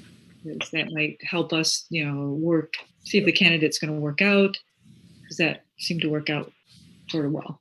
So. Okay. Well, I hope he comes back on quickly, because the next item is the COVID issue. That's his item, isn't it? Yes. Maybe we can table that one. Well, we could postpone it till a little later. Okay. Do you want to move to? I would make recommendations. I wouldn't postpone it, because in the case. Oh, I mean, till he comes. No, till he comes, gets back on. The phone. The phone, yes. Just a temporary table for this meeting. Is he back? No, not seeing him. Why don't we go to? Well, we can move to table item number 7 Can I ask one more thing too on that other, the temporary front desk? Go ahead. Did we think of hiring somebody that was temporary, that was a temp from a temp service? We did that before. We've done that before. The township. Expensive? Pardon? Are they more expensive? Yes and no. My experience is they have been. Have we like done like Michigan Works or something like that and You just don't have the overhead of unemployment. You don't have the overhead of taxes. All you're paying is the contracted rate. right? And sometimes it equals out. So we use temporary people all the time because then you don't have to have the 90-day probationary period. You can just let them go anytime. Okay, so when you use temporary people and then perhaps you decide you like this person, you want them to stay, do you have to pay a fee to the service to keep them? No, it's not that kind of temporary agency. Thank you. Should I make a motion to table item number 7 and 8 pending Mr. Ains' return to the meeting? Sure. Support. Okay. We don't need a roll. Can everybody unmute and say aye? Aye. Aye. Aye. Everybody? Okay. We're postponing that a bit. All right. Wait, what do we do? Pardon? What happened? We're going past number 7? Yes, we're going to, Okay. Actually, we're going to have to go. To number 9. Let's go to 9. Okay, number 9. Number 9. Okay, thank you. I'd I'll like make to a motion to recommend that the township manager approve resolution 20-626, authorizing the township manager to sign the purchase agreement, the development agreement, and any associated closing documents on behalf of the Northfield Township for the sale of 75 Bar. Okay. Motion by Otto. Who supported that? Bellinger. Maybe me and Chick Chick. both. Okay, Otto check. Okay, now my only comment about this, and I don't have a problem with the township manager, being the one on the resolution. My only concern is if for some reason he's not able to return to the office and get it signed, I just thought it might be or the township supervisor. There's electronic signatures out there that you can use. Would that work, Mr. Fink? Mr. Fink, do you have electronic signatures? I don't do it personally, but in my office, we are doing electronic notarization. So Okay. it's possible. It's not ideal. I know. It does work. And in some ways, it makes things easier for people who are spread out across the country. Okay. So you're all right with it just being the township manager? Yeah, the very worst would be that I would go to Mr. Ains' house and, with social distancing, be the notary. Okay, and that would cost a fair amount of money. Madam Supervisor, I'm a no on 9. I'm going to be off the phone for a break for just 2 or 3 minutes. Okay. Can't go there yet, Mr. Director. You want to vote? No. I have a Vote on question. this. Okay, we've got Miss Bellinger having a question. Is it proper to have potentially allow the attorney to sign on behalf of Mr. Ains if Mr. Ains cannot? Or is this still the same issue? Township supervisor's totally able to sign these things. Right, that's true. Okay, So that'll be fine. I just thought maybe it would reduce some complication if we just added authorize the township manager or the township supervisor. Sounds fine to me. Is everyone okay with that amendment? I would think it should be in the instance that the manager cannot sign the supervisor can. Sure. Isn't he coming back this week, or are we missing something? He's supposed to be coming back Tomorrow, I think. tomorrow. Right, but I thought. Did he have a negative? We don't No. know. I'm okay either way. Yeah. Okay. You're okay either way. Okay. Well, anyway, so we have got the motion that just says the township manager. I'll make a motion to amend it to say, or the township supervisor in the absence of the township manager. I'll support that. Okay. So we have a motion by Chalkley and support by Chick. I guess we need a roll call on that one. All All right, Manley, yes. Chockley, Yes. Zelenak, No. Bellinger, Yes. Chick, Yes. Otto. Yes. So that was 5-1. Yes, it's because Mr. Dockett, is he back? No. No. Okay, so 5-1. Okay, that passes. So if I may add, Madam Chair, is Yes. in the at the regular scheduled meeting, I also voted no, so that is why I voted no on it as well. Nothing to do with who or what was going, or who was going to sign the Who's going to contract. sign the contract? Okay. For All your right. information. Okay, so now we're back to the main motion with Ms. Otto, supported by Ms. Chick, with the amendment. Okay, roll call. Oh, more comments? Okay, roll call, please. Chick, Yes. Bellinger, Yes. Otto. Yeah. Dockett.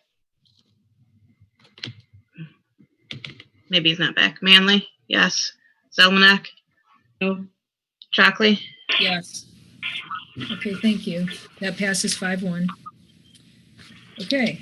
Can I make a motion I move to authorize and direct the township manager to sign the necessary documents to sell the property, number B-08-460-004, which is a vacant lot on Horseshoe Lake, to Mr. Delap for $1,000 plus Mr. Delap paying for the appropriate closing costs. I'll support. Including the title search. Okay. So there's motion by Bellinger, support by Otto. Is everyone clear with what that motion is? Oh yeah, there it is, right at the bottom. Okay.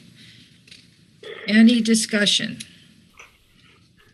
I have something to say about that. Okay. Okay, we'll let you go first, Mr. Dockett. Excuse me? You're first, Mr. Dockett. Go ahead. Okay, Tolan and I don't know because I just got back, but I don't know what she might have said. But her and I talked to George Brown yesterday or day before, yesterday, I guess. And he said that this guy lives in the neighborhood. He said the guy plows the snow for the roads back there. And he's very civic-minded. And that George told the guy about the lots and sent the guy told him to contact the township to buy them. So it looks to me like he's the guy that should have them. That's all I got to say about that. Okay, Ms. Otto. So I did speak to Scott Chisholm, who is the president of the HOA. And he did say that the board was in favor. They didn't see that there was any issue with this. The one thing that what it does, it puts this, instead of the township paying the taxes on it, it does go over to Mr. Dunlap and he pays the taxes on it. So, that's why I'm in favor of this. Okay, thank you. Ms. Zelnok, did you have your hand up? Okay, I just wanted to make sure we had talked to the whole Horseshoe Lake Association. I don't know. They don't always call themselves association. Sometimes they are an association. They don't meet until the 28th. Yep. So I'm good. I just want to make sure I appreciate both you, Ms. Otto and Mr. Dockett, Ms. Bellinger, speaking to the individuals. So I'm comfortable with that. The other thing I would say is I'll wait actually until the next one because that's more appropriate there. So I'm good. Okay. I wish Mr. Ains were back. I think he is, isn't he? I'm looking. Yes, he is. But where is he? He's muted. He's muted. He's back. No, he's that's him on his computer. Oh, unmute. Okay.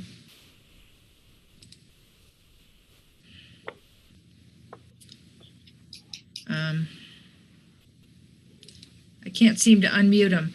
Mr. Ains, can you unmute yourself? That's like a different symbol. I don't know what that means. That's a telephone with a mute line on it. That's just his computer. So he's watching, but he might be having trouble getting in. Okay, well, let's move on. Did we vote on number 10? Nope. No, we haven't voted. Not We yet. ready? Okay, my only question was I was hoping he could tell us what the assessor says it's worth. It's probably not worth a lot, you know. But I think the only comment he made on that was a similar piece of property sold for a certain amount and it was in the ballpark. okay. Well, I certainly wouldn't want to get an appraisal and double the cost for the township for that thing. So anyway, okay. So it's sold as is, correct? I mean, we're Yeah. not doing any title shirts. We're not doing any of that, correct? Just wetlands back there anyways. But I think, should we not add that in there, that it's sold as is? We're not clearing title. We're not doing any of that. Yeah. So I'd like to add that as an amendment, as is.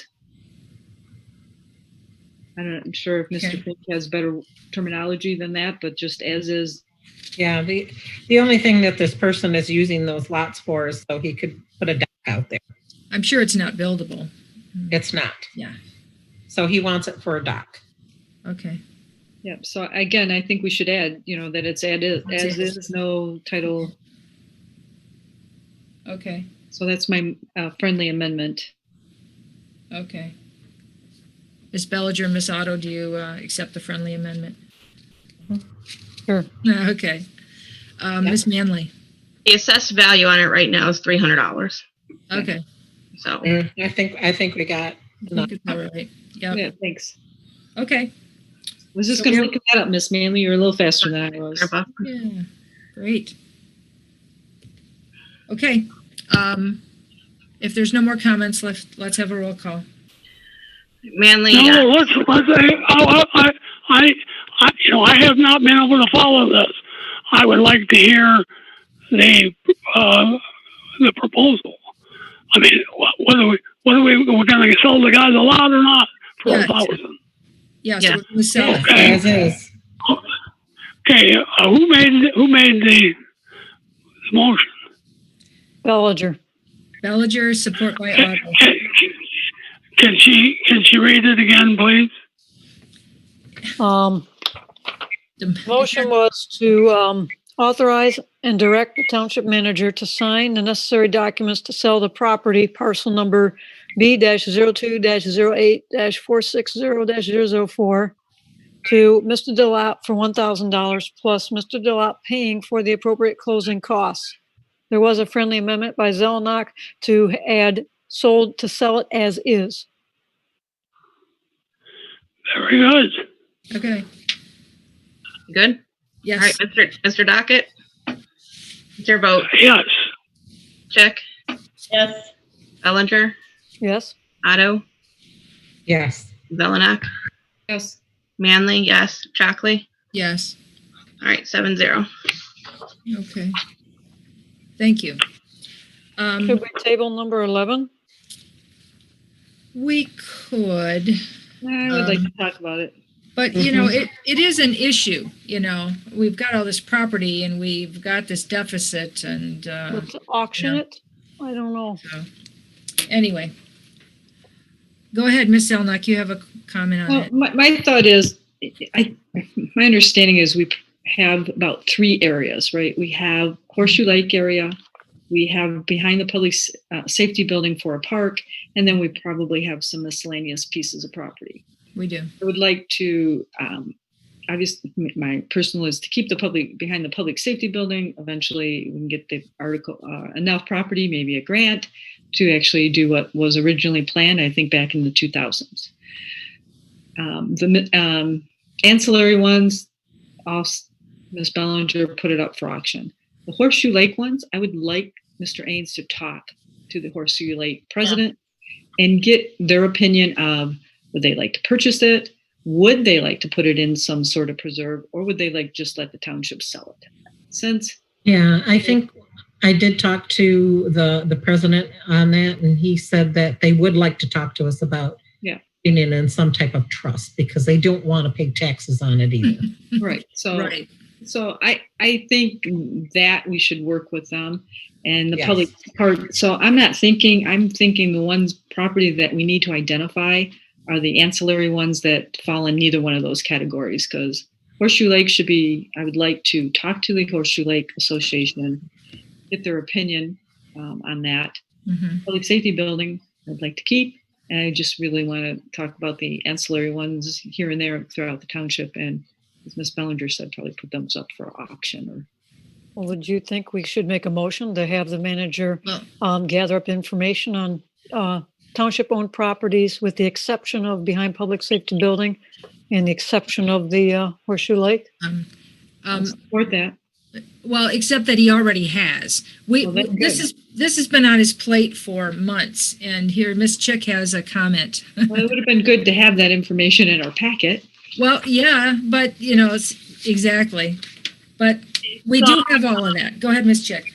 Yep, I just wanted to agree with Ms. Sato and Ms. Zelenik that I've also talked to some people in the Horseshoe Lake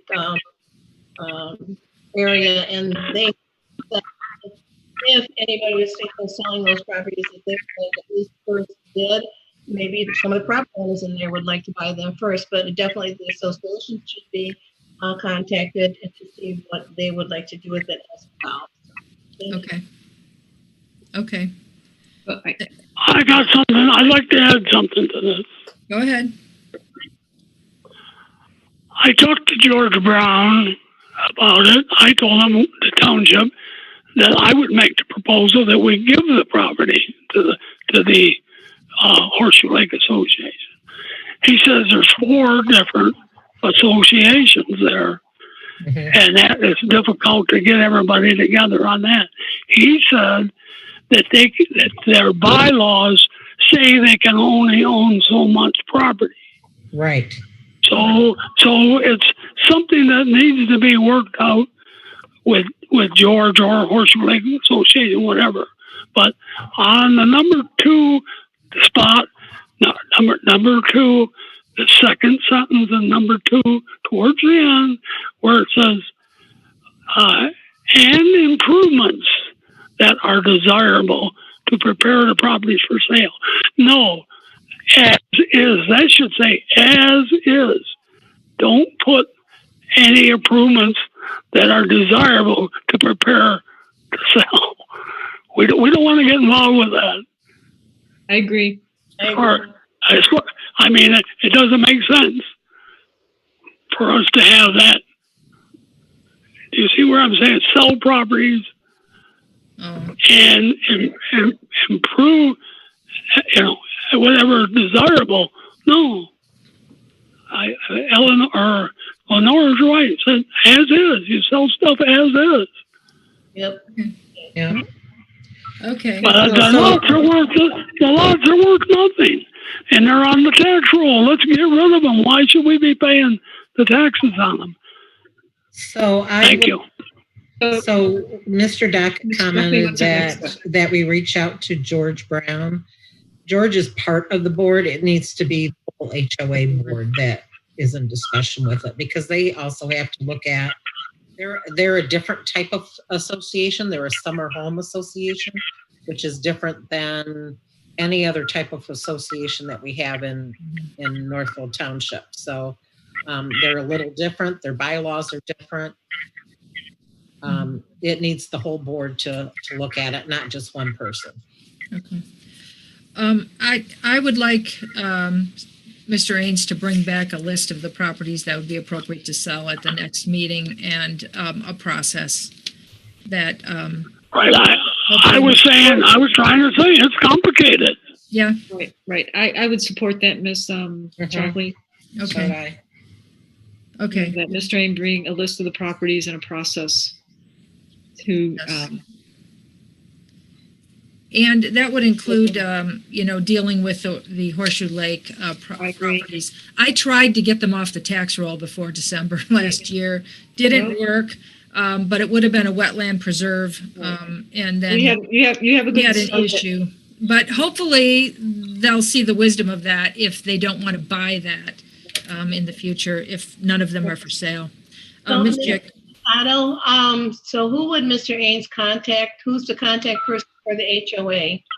Scott Chisholm is the president of the HOA. I would start there. Director's communications to Mr. Chisholm only. Yep. Right. Okay. I think he should. Yeah. But we're never going to be able to do that with the supervisor we have because she's death on selling anything down there.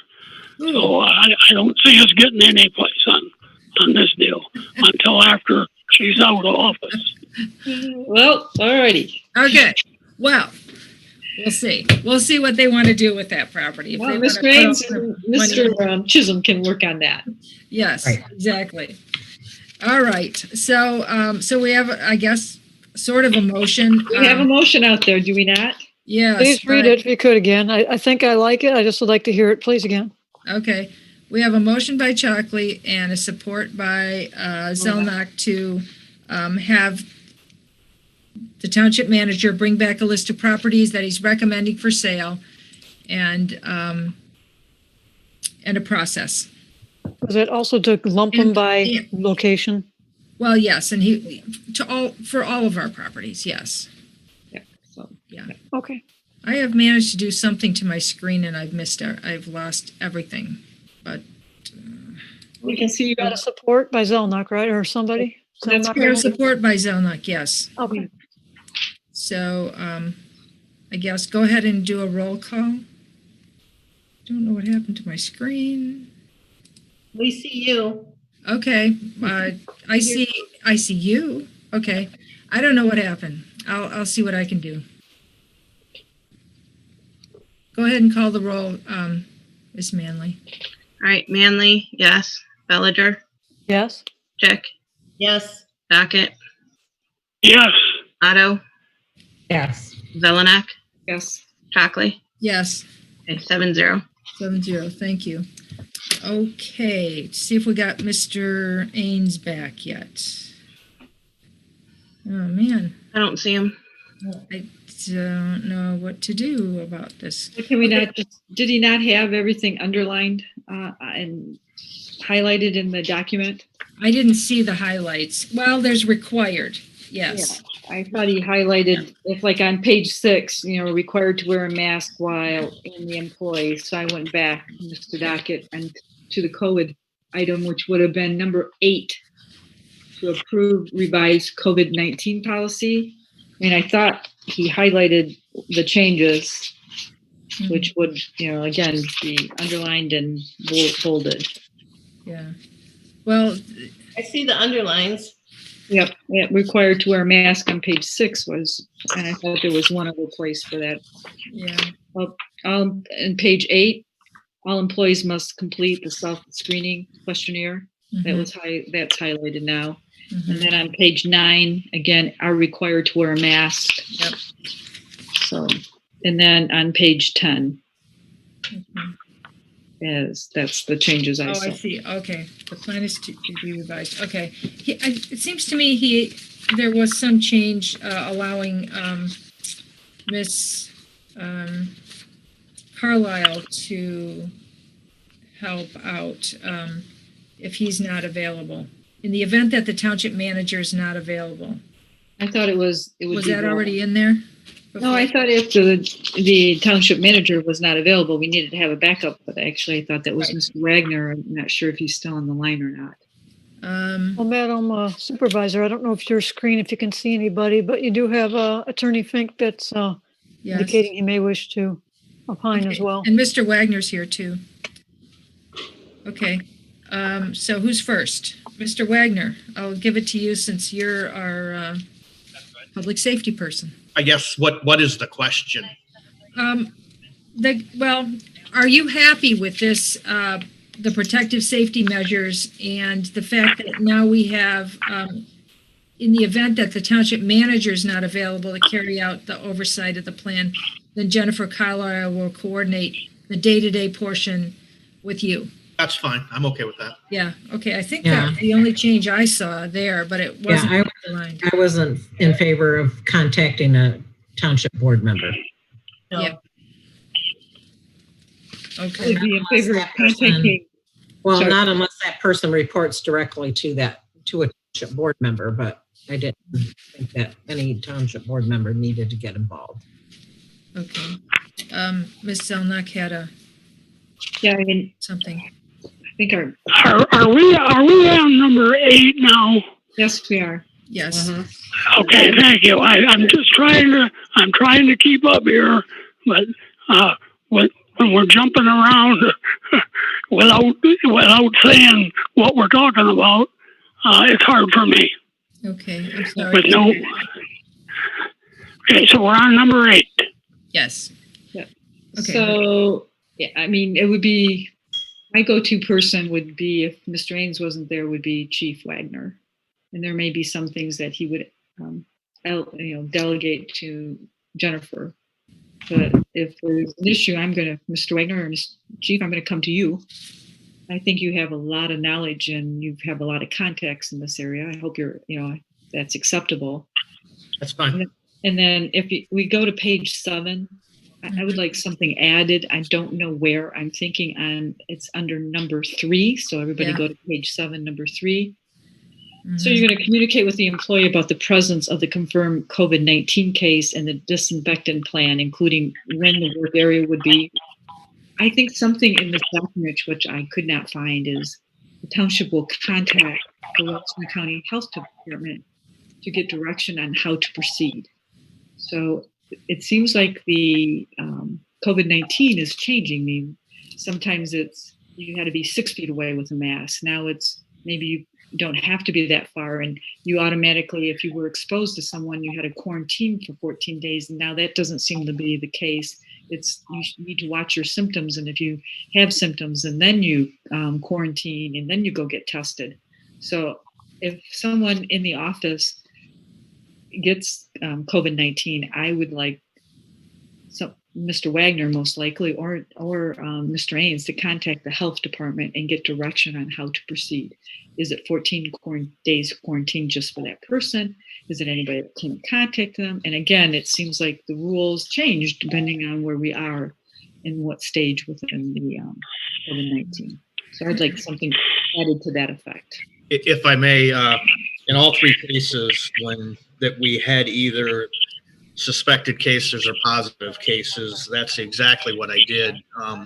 I do have a contact at the health department that is good about either answering or getting right back to me. And you're right, the game has changed and it continues to change. And so that's exactly why I go to the county health department to get direction, or at least confirm that the things that I've done have been correct. And so it's that's what I've done. So it's fine to say that in there. I would like that, so that this needs to be given to the employees. I'm not sure they've seen one yet. And so that they have comfort that if something does happen, that we have checked with the health department, so they feel safe coming back to work. I think that may have been missing in the past. And I think that's something I would like to ensure, that everybody feels safe if someone in the office is detected or test positive for it. Okay, Ms. Otto. Yeah, I think I appreciate what Lenore's saying. I think even in 4C, where it says employee turn to work reserves the right to require a COVID test, it should be the township requires a negative test in order for the person to come back in. We need to be that strong. I feel the same way, Ms. Otto, that there should be a negative, although someone can continue to shed the virus and it's not infective well beyond, the 14 days, but how can we be sure? Better to be safe. Right. I would think so. Ms. Jack. And then there was under 3B, it says thoroughly disinfect. I think you need to be very specific on to do a deep cleaning disinfection. Just like Bill does, he does the deep cleaning with the spraying and everything. I think when you put a policy like this together, be very clear on what you're doing. Because any of this, and Mr. Fink, you can probably help me out, but any of this can always come back to bite us if we're not very specific on what we provide in our policy, especially in COVID, when there's a lot of unknowns here with employment policies, employment law. I agree with your sense of caution, Trustee Otto. I slightly disagree with the idea that the board puts in such specificity that next week when the manager and the chief learn something new, that it runs contrary to the specific directive that the board gave. So for example, in 3, it says, ensure that the employee's work area is thoroughly disinfected. I like that language because it allows the chief and the manager to make the decision about what's necessary. And if you put in something specific today and the science becomes better known next week, whatever we say today might not be accurate next week and they would have to come back. With this language, as long as you trust the chief and the manager to do their jobs, then this allows them to make sure that it satisfies whatever standards they've adopted, knowing what the board has intended. Well, I just don't want people to think that thoroughly disinfected means that they just spray it with Lysol spray and then it goes away. There's a lot more to it than disinfecting than just spraying. And I don't disagree with that. And on number 4, the C, where you mentioned the negative test, the first sentence is, in order to return to work, the employee has to receive a negative test. Okay. And it says, in addition, the township can require a test. So I think that's covered there. I would also like to add for the board that last Friday, the governor issued another executive order that puts in specific requirements about wearing face coverings in indoor public spaces. The frequently asked questions that she published has only one, and it's about public buildings. And the governor's staff says that applies to public buildings. I gave the manager and the chief each a memo. I gave them both memos, but one directed to the manager, one directed to the chief, with my recommendations of how to implement that. The governor's order recognizes that some people may not be able to medically tolerate a mask, but I noticed in Mr. Ains' memo that he doesn't say people won't be served if they don't have a mask, but that the township will figure out alternative means of communication. So I think that's acceptable. Okay. Ms. Chick. Well, Mr. Wagner, does the township have the capability to do rapid testing if an employee says that they feel that they have COVID-19? No. No. Okay. We would contact the public health department and find the closest testing site, and that depends on what and if they have symptoms. I can tell you that the tests that were done this last Saturday, we don't find the results until tomorrow. So Okay, so it takes about 10 days, they heard. Yeah. correct. If you said 4 or 5 days, yeah. Okay. Okay. Thank you. Okay, Ms. Otto. So the other one that I've seen here too is that we're supplying disinfectant, number 7. Wipes and other disinfecting products will be supplied for employee purpose. Are we supplying any hand sanitizer or at the front desk if people come and they don't have a mask? Are we supplying that as well? Or would we? Yeah, can the board hear me now? Yes. We finally can. I apologize. I don't know what happened, but it cut out my home phone as well as my internet connection. So I'm back. We do have hand sanitizer at the front for the public, as well as our employees, as well as the masks. Okay. Okay. I take a step farther. That doesn't have to be in a policy. I was just asking the question. Yeah. As far as my comment goes on page 7 for under number 3, where it says A, well, if an employee qualified as a suspected COVID case, the township will notify all employees. I would say immediately notify. I mean, because rather than a couple days, because they could be taking it elsewhere and not knowing they had been exposed. So I would say that was one of the questions I had too. Yeah. And then what is May I make a suggestion on that? Pardon? May I make a suggestion? Yes. Make soon as practicable. Okay, Okay. okay. And Yeah, then- Ms. Chalk, oh, sorry, go ahead. You have the floor. I'm not done yet. So yep. who may have come into close contact defined as being within 6 feet for a prolonged period of time. What is a prolonged period of time? The public health, county public health now determines that to be within 6 feet for a period of 15 minutes, continuous period, 15 minutes. That's one of the things that changed. It used to be 10 minutes. Okay. Can you repeat that? You broke up a little bit on my end. Sorry. So the Washita County Public Health Department determines a close exposure as being within 6 feet for a continuous 15 minutes. Do we know what the COVID rate positive COVID rate in Northfield Township is? You can see that. You can see it by zip code. I can tell you that, I get notified of the positive cases that the public health department is aware of, and we have only had 2 probably in the last month.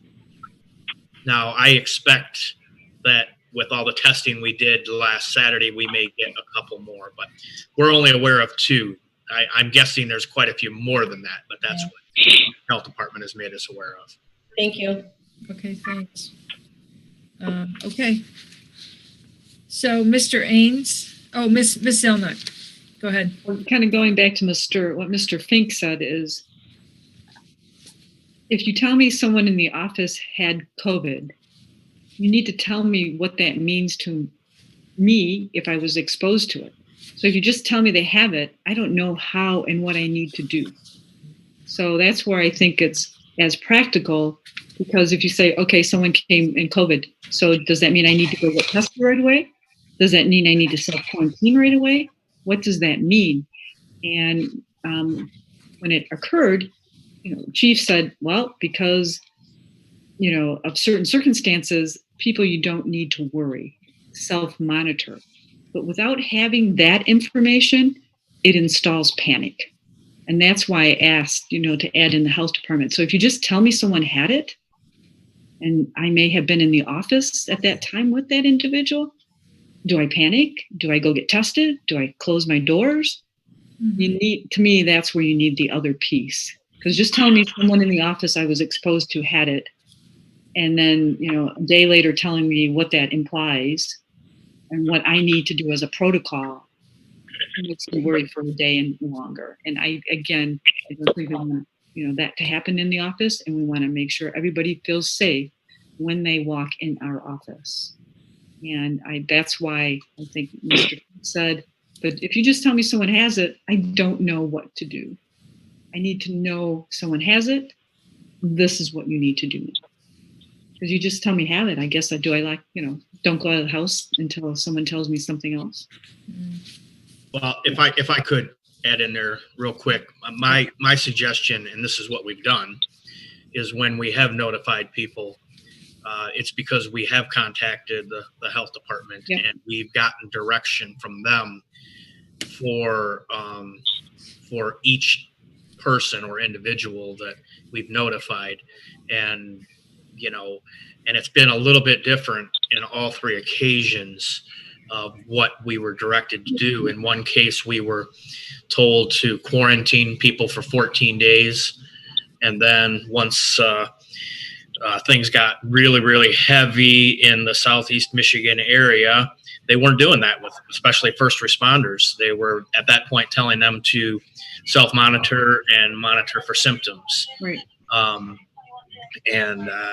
And so with our latest incident, that was very specific to the case, where they basically told us to self-monitor, and then with anybody that thought any kind of symptoms at all, we would send them for a test. And that was the direction of the health department. So if you want to add a sentence in there that says, notify the employees and then give them direction as directed by the county health department. Yeah, that's what I'm looking for, because just knowing someone has it without knowing the other part, it's scary. How's that goes? And once you know the other part, it's probably not as scary. So that's what I'm looking for is, left and right hand, making sure it's coordinated. So when you tell someone someone in the office had COVID, this is what you need to do. I think that's very important. Certainly to me.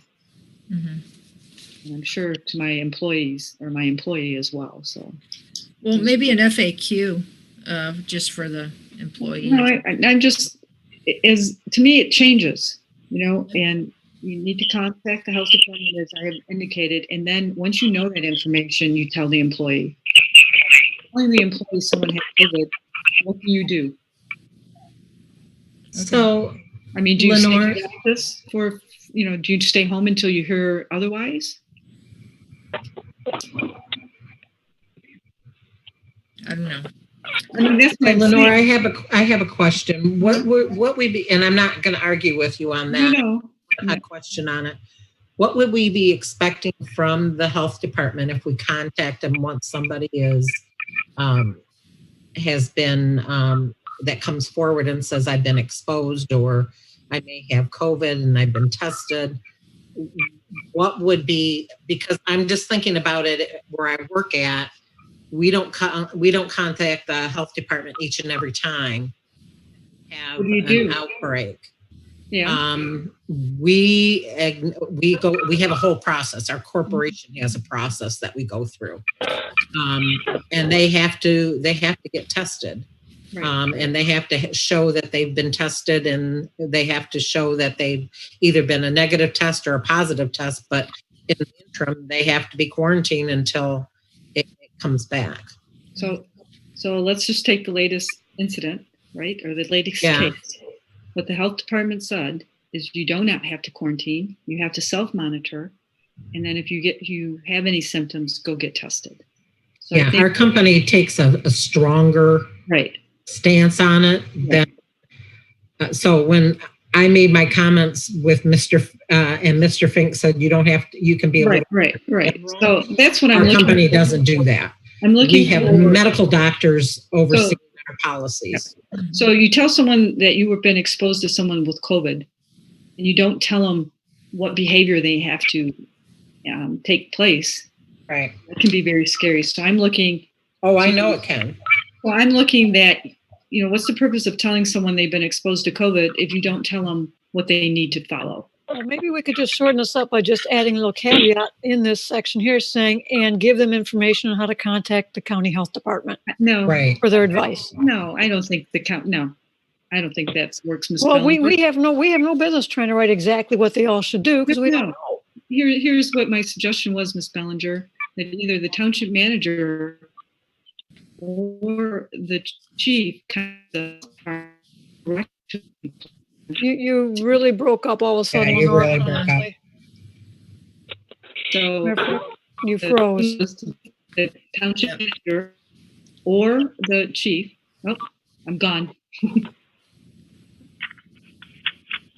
Well, I think I lost my internet. Are you there? No, you're there. We can hear you. Take off your video and leave your audio on. I think that helps. Okay. Seems like we're stumbling block here. We need to get over that. So the only thing is my point here is you need to tell the employees how to proceed. If you just tell them someone they have been exposed to COVID, they don't know what to do. And I do not think it's efficient to have every employee calls it. Well, maybe they should check with their health practitioners. No, Chief just gave us an example of 3 cases in the township, in the public safety building that had it and what the protocol was. I'm saying that needs to be delivered to the employees with the message that they have been exposed or an employee to COVID. But the point is these things change on a day-to-day basis. That's the point. Why you call the health department and you have a person such as Chief who has the number, has the relationship, can get through to them, will get it back quickly, and it's disseminated to all employees. This isn't a one person do it, you do it, I do it. It's okay. I'm done. Okay. You guys can figure it out. I'm calling Chief. I think we can. I'll be calling you, Chief, if I ever hear that I have been exposed somewhere in the office. Okay. Thank you. Yeah, I think And Mr. Hanson and Mr. Wagner can come back with something, some sort of guidance for the employees who aren't yet infected, if something should happen. So, yeah. All right, so we need to adopt this new version. We can add as soon as practicable under 3A, and I guess we don't need to say a prolonged period of time. Was there anything that Mr. Fink wanted to add to this document or suggest? What do you think, Mr. Fink? Nothing more Okay. for now. I think we have to recognize that by your next meeting on the 28th, there could be recommended changes from the manager and the chief based on new information that's come in. Yep. Yeah.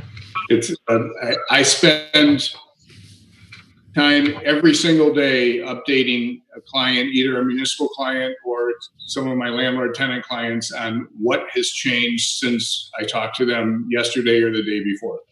And I'm usually a couple days behind. Yeah, and that's why our company took such a strong stance on it. They want to do, I'm not saying for our township to do it, but our board took a very strong stance on it because they don't want to keep changing it. I appreciate Mr. Fink's recommendation. Okay, so we need to vote on this, correct?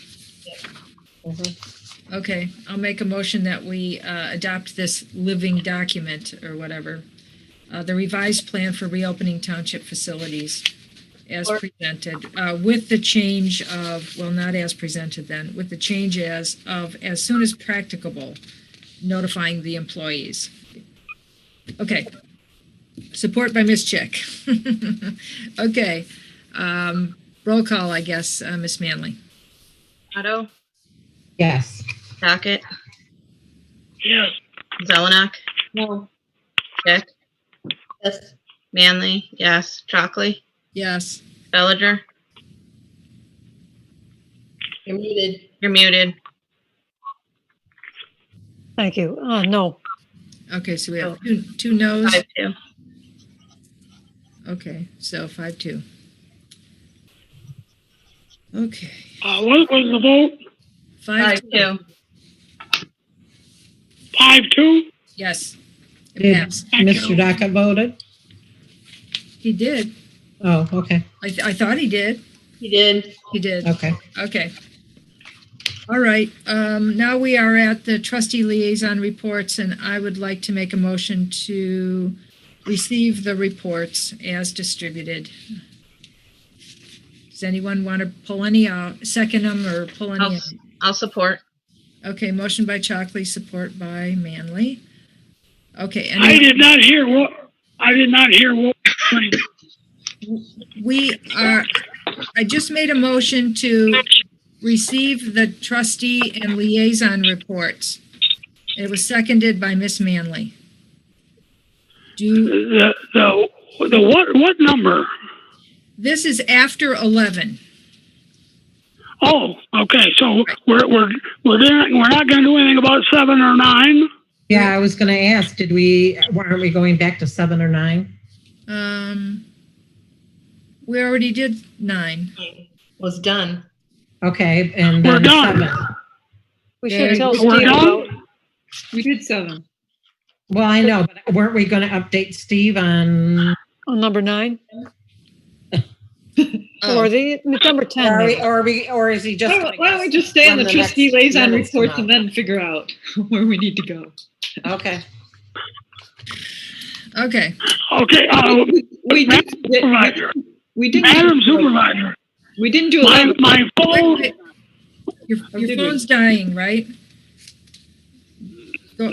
My phone is beeping, and when it beeps, it goes beep, beep, beep, beep, and I cannot understand what's happening. Okay. It's probably about ready to run out on the battery. I don't know. Okay. Do you have any questions about the liaison reports?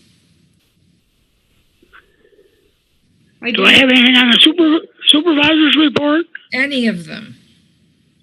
No. Okay, good. Ms. Chick.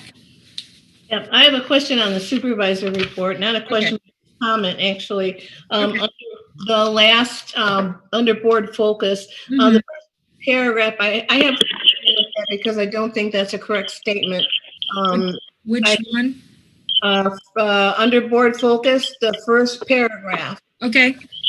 You received several board member comments from several board members that your impression is that there may be a little interest in moving forward with many initiatives prior to the election. That is totally untrue. A couple of things that come up on the agenda were agendas that was suggested. One was something that we'd already voted on twice and it failed. There was no reason to bring it back. And the other was, I forget what the other one was. Oh, the work plan for the planning commission. The planning commission has got a full task before the get through a lot of conditional uses and revise an ordinance. So doing the work plan, number one, we don't even know if we can get to anything else that people want to work with. But so that was my contribution. I don't know what anybody else did, but I think that we're all committed to the issues that the township has before them. Big issues like the Facebook, North Village, Ms. Chick, I can't hear you. Can you turn off your video so we can hear you better? Okay, so where did you lose me? I don't know. It About was the very planning difficult. commission. On the planning As commission. a full plate. Put the work plan on the agenda. The planning commission has a full boat right now with all the conditional uses and the revised ordinance. We don't know that we can take on anything additional before then. So I'm not sure why working on the work plan for the planning commission is going to be helpful right now. If we get it done before the end of the year, fine, then we can bring it back then. But I don't think it's appropriate to say that the board members are not interested in moving forward with initiatives. We have a lot of initiatives still left to work on. One of them, if you want to add to our list of things to do, is the township apparently has been accused of corruption. If we have corruption in our township, we certainly need to address it, and we shouldn't wait until the next board comes in to do that. So I would like specifically to know what the corruption is, what do we need to work on to correct that, and give us some documentation so we can address it. Okay. I get where you may have, well, misunderstood what I said. I don't think we can get boatloads done before the end of our term. But I think maybe we could pick, as a board, maybe we could pick out a couple things that are important and work on them. I wasn't pointing a finger at the work plan for the planning commission at all. I was just hoping that, you know, maybe we can talk about it and say, okay, let's finish up this one thing or these two things that were on our plate that might be important to the public. And that's all I was saying with that, you know, because some communications have been going on where people go, well, let's just let the next board worry about that. Well, and that's, you know, that's okay. But let's pick a few things other than us showing up to pay bills every month. You know, we could finish up a few things that are maybe not massive, you know, although we do have some massive things in the works going on, I suppose, with the equalization basin and everything. But who determines what's important and what isn't? Pardon? It should be the board. It should be the board. Who determines what's important? That's why I said my last thing, I would like the board to consider a process to solicit those best items and have us come to a consensus. I'm not trying to foist anything on anybody, although some people think that. I would like us to actually be productive in our last few meetings. Okay, after tonight, there's 8 meetings left. Okay, I'm counting them down, you know. Who's counting? I'm counting them. So anyway, there's 8 meetings left. What can we do in 8 meetings? Okay, so that's all I'm saying there. I mean, I'm not blaming anybody for anything. It's been difficult. We got stuck with some really tough items. And okay, I get it. Okay, I get it. Okay, Ms. Zelnok. My suggestion is, our township manager could put a list of outstanding items left, like PTO. We never did it finally. We never have approved the PTO, the new PTO and the employee manual. These are just simple things. And so I would like, even if they're administrative is, a list, what's the plan for the website? That was a number one priority. But administratively, what do we need? Instead of letting the new board come in and finishing the PTO document or the employee handbook, which we have been working on, let's get that done. Are there other administrative things that we need to get done? So I would like a list of the manager, and we could say, okay, this is important. Or we consensus, not that it's important or not, that we have a consensus to get this done. So again, one is PTO. I would really like to see that resolved in the employee manual, tucked away and given to the employees. So that's I'd like to see the building department. I'd like to see the building department move to the county. That's what I'd like to see. That's a big one. You're going to have to run for re-election there, Mr. Dockett. So my suggestion, Ms. Chalkley, and I'm not sure if you would like, but to have the manager put in a list of what's outstanding, and let's prioritize it and get some things done. But, no one's not working. It's look at our meeting today. We had a lot of stuff. Yeah. To imply, that we don't want to do anything the next 5 months, that's not correct. Okay, I've got an arm-long, a long list. Well, share it with Mr. Ains, and we can share. I was expecting more of the memo for other recommendations within that memo. I wasn't expecting us to be chastised because we aren't addressing things. I'm not chastising anybody. If you had recommendations, then you should have made your recommendations. Okay, I've made my recommendations probably about 3 times in my memos over the past couple years. And I said, we got 11 months left. We've got 7 months left. And I have put out lists, and we are getting, we didn't get anywhere with a lot of them. So, and it's just because we didn't prioritize, I think. And, so that's we just the way prioritized all 3 times. And we didn't do anything. Yeah. Stop bickering and move on. Yes. Yes. Okay, anything else from my memo? Anybody needs to know? Okay. I have a comment just on, I'd like to talk about Parks and Rec a little bit. Okay. So I know we've been talking about the sign for a while, and I know it's Ms. Bellinger's Park and Rec report. So what's the status other than we're trying to get dimension? Because if we go back and look at prior motions, we said Parks and Rec, give us a sign. Okay. So, Ms. Bellinger, I was just wondering on that. Yeah, there is some work on a sign for the community park. I believe the dimensions are approximately like 6 foot by 28 inches or something along those lines. So there is something that works with that, and it may be something that's comes together through volunteer efforts and so forth. So I'm just going to refresh our memories, because I must say one thing that, as a board member, I should have paid more. Wish I had done. The job is follow this Parks and Rec through, because it's been very hot, and it would be very nice to have it really attractive. So just on 5/8/18, we made a motion. Delanak moved, Otto supported, that the Parks and Rec Committee work with Chief Wagner to determine appropriate North Village signage.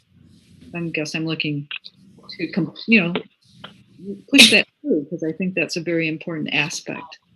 And there was a motion. Pardon me? And there was a motion on it. Yeah. And then the other one that's probably, again, very disappointing is on 9/11/18. We made a motion, Zelenak moved, Dockett supported, to give responsibility for the North Village to the Parks and Rec Commission to focus on making the park accessible to the residents of Northfield Township. And that motion carried 7-0. Now I grant you, as a board member, I should have done, and where I have some regrets, is not doing a better job following up basically on monthly to see how we were on that, because that is extremely important to our township. So you can expect, Ms. Bellinger, I will be following up monthly, at least for the next 5 months on this to see Good. where we are. And what I'm looking for is a plan coming from the Parks and Rec of, you know, what do you plan? We do have the synthesized plan. Maybe that's sufficient. And, you know, what's it going to cost? So I will be following up on a monthly basis on this. And I have one regret that I didn't follow up earlier. Good. Thank you very much. Yep. So that's my comment on that. That's it. Thank I you. have a comment on the Parks and Rec as well, and regarding the sign. My recollection was, and I don't know that we actually made a motion on it, was that the Parks and Rec would bring back suggestions for a sign, a name for the park, and that the board would vote on it. We never did that.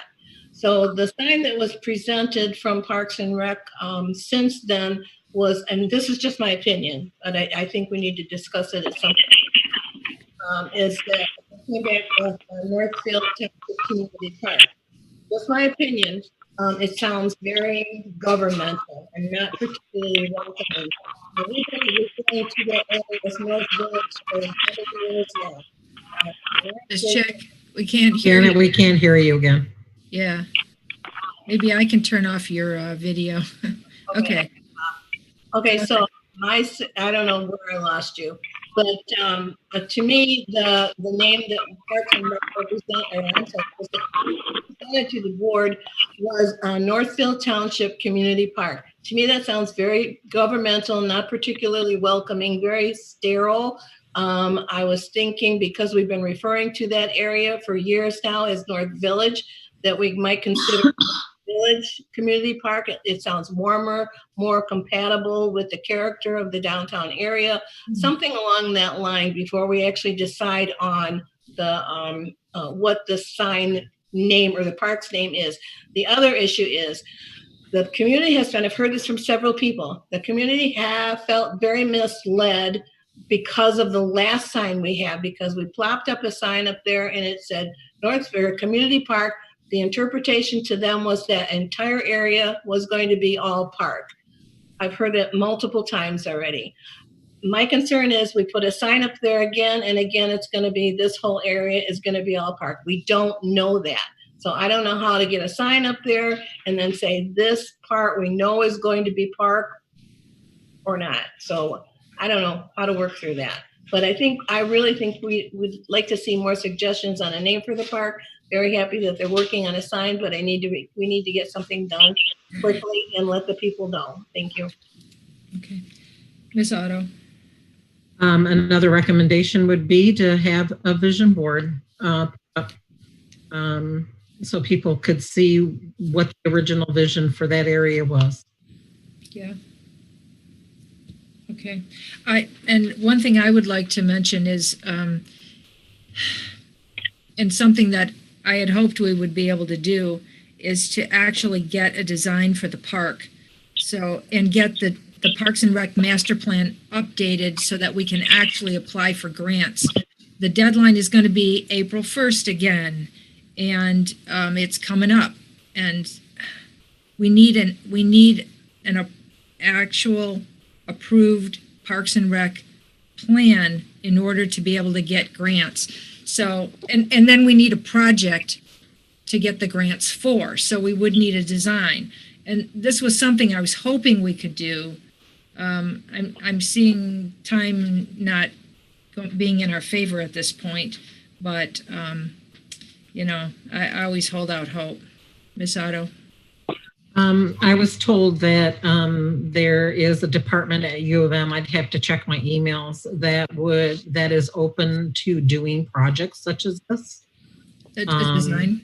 Yeah, for design. Mm-hmm. They could do, there are several different projects that they're open to, but the college students would, this would be something that would be great to include college students in.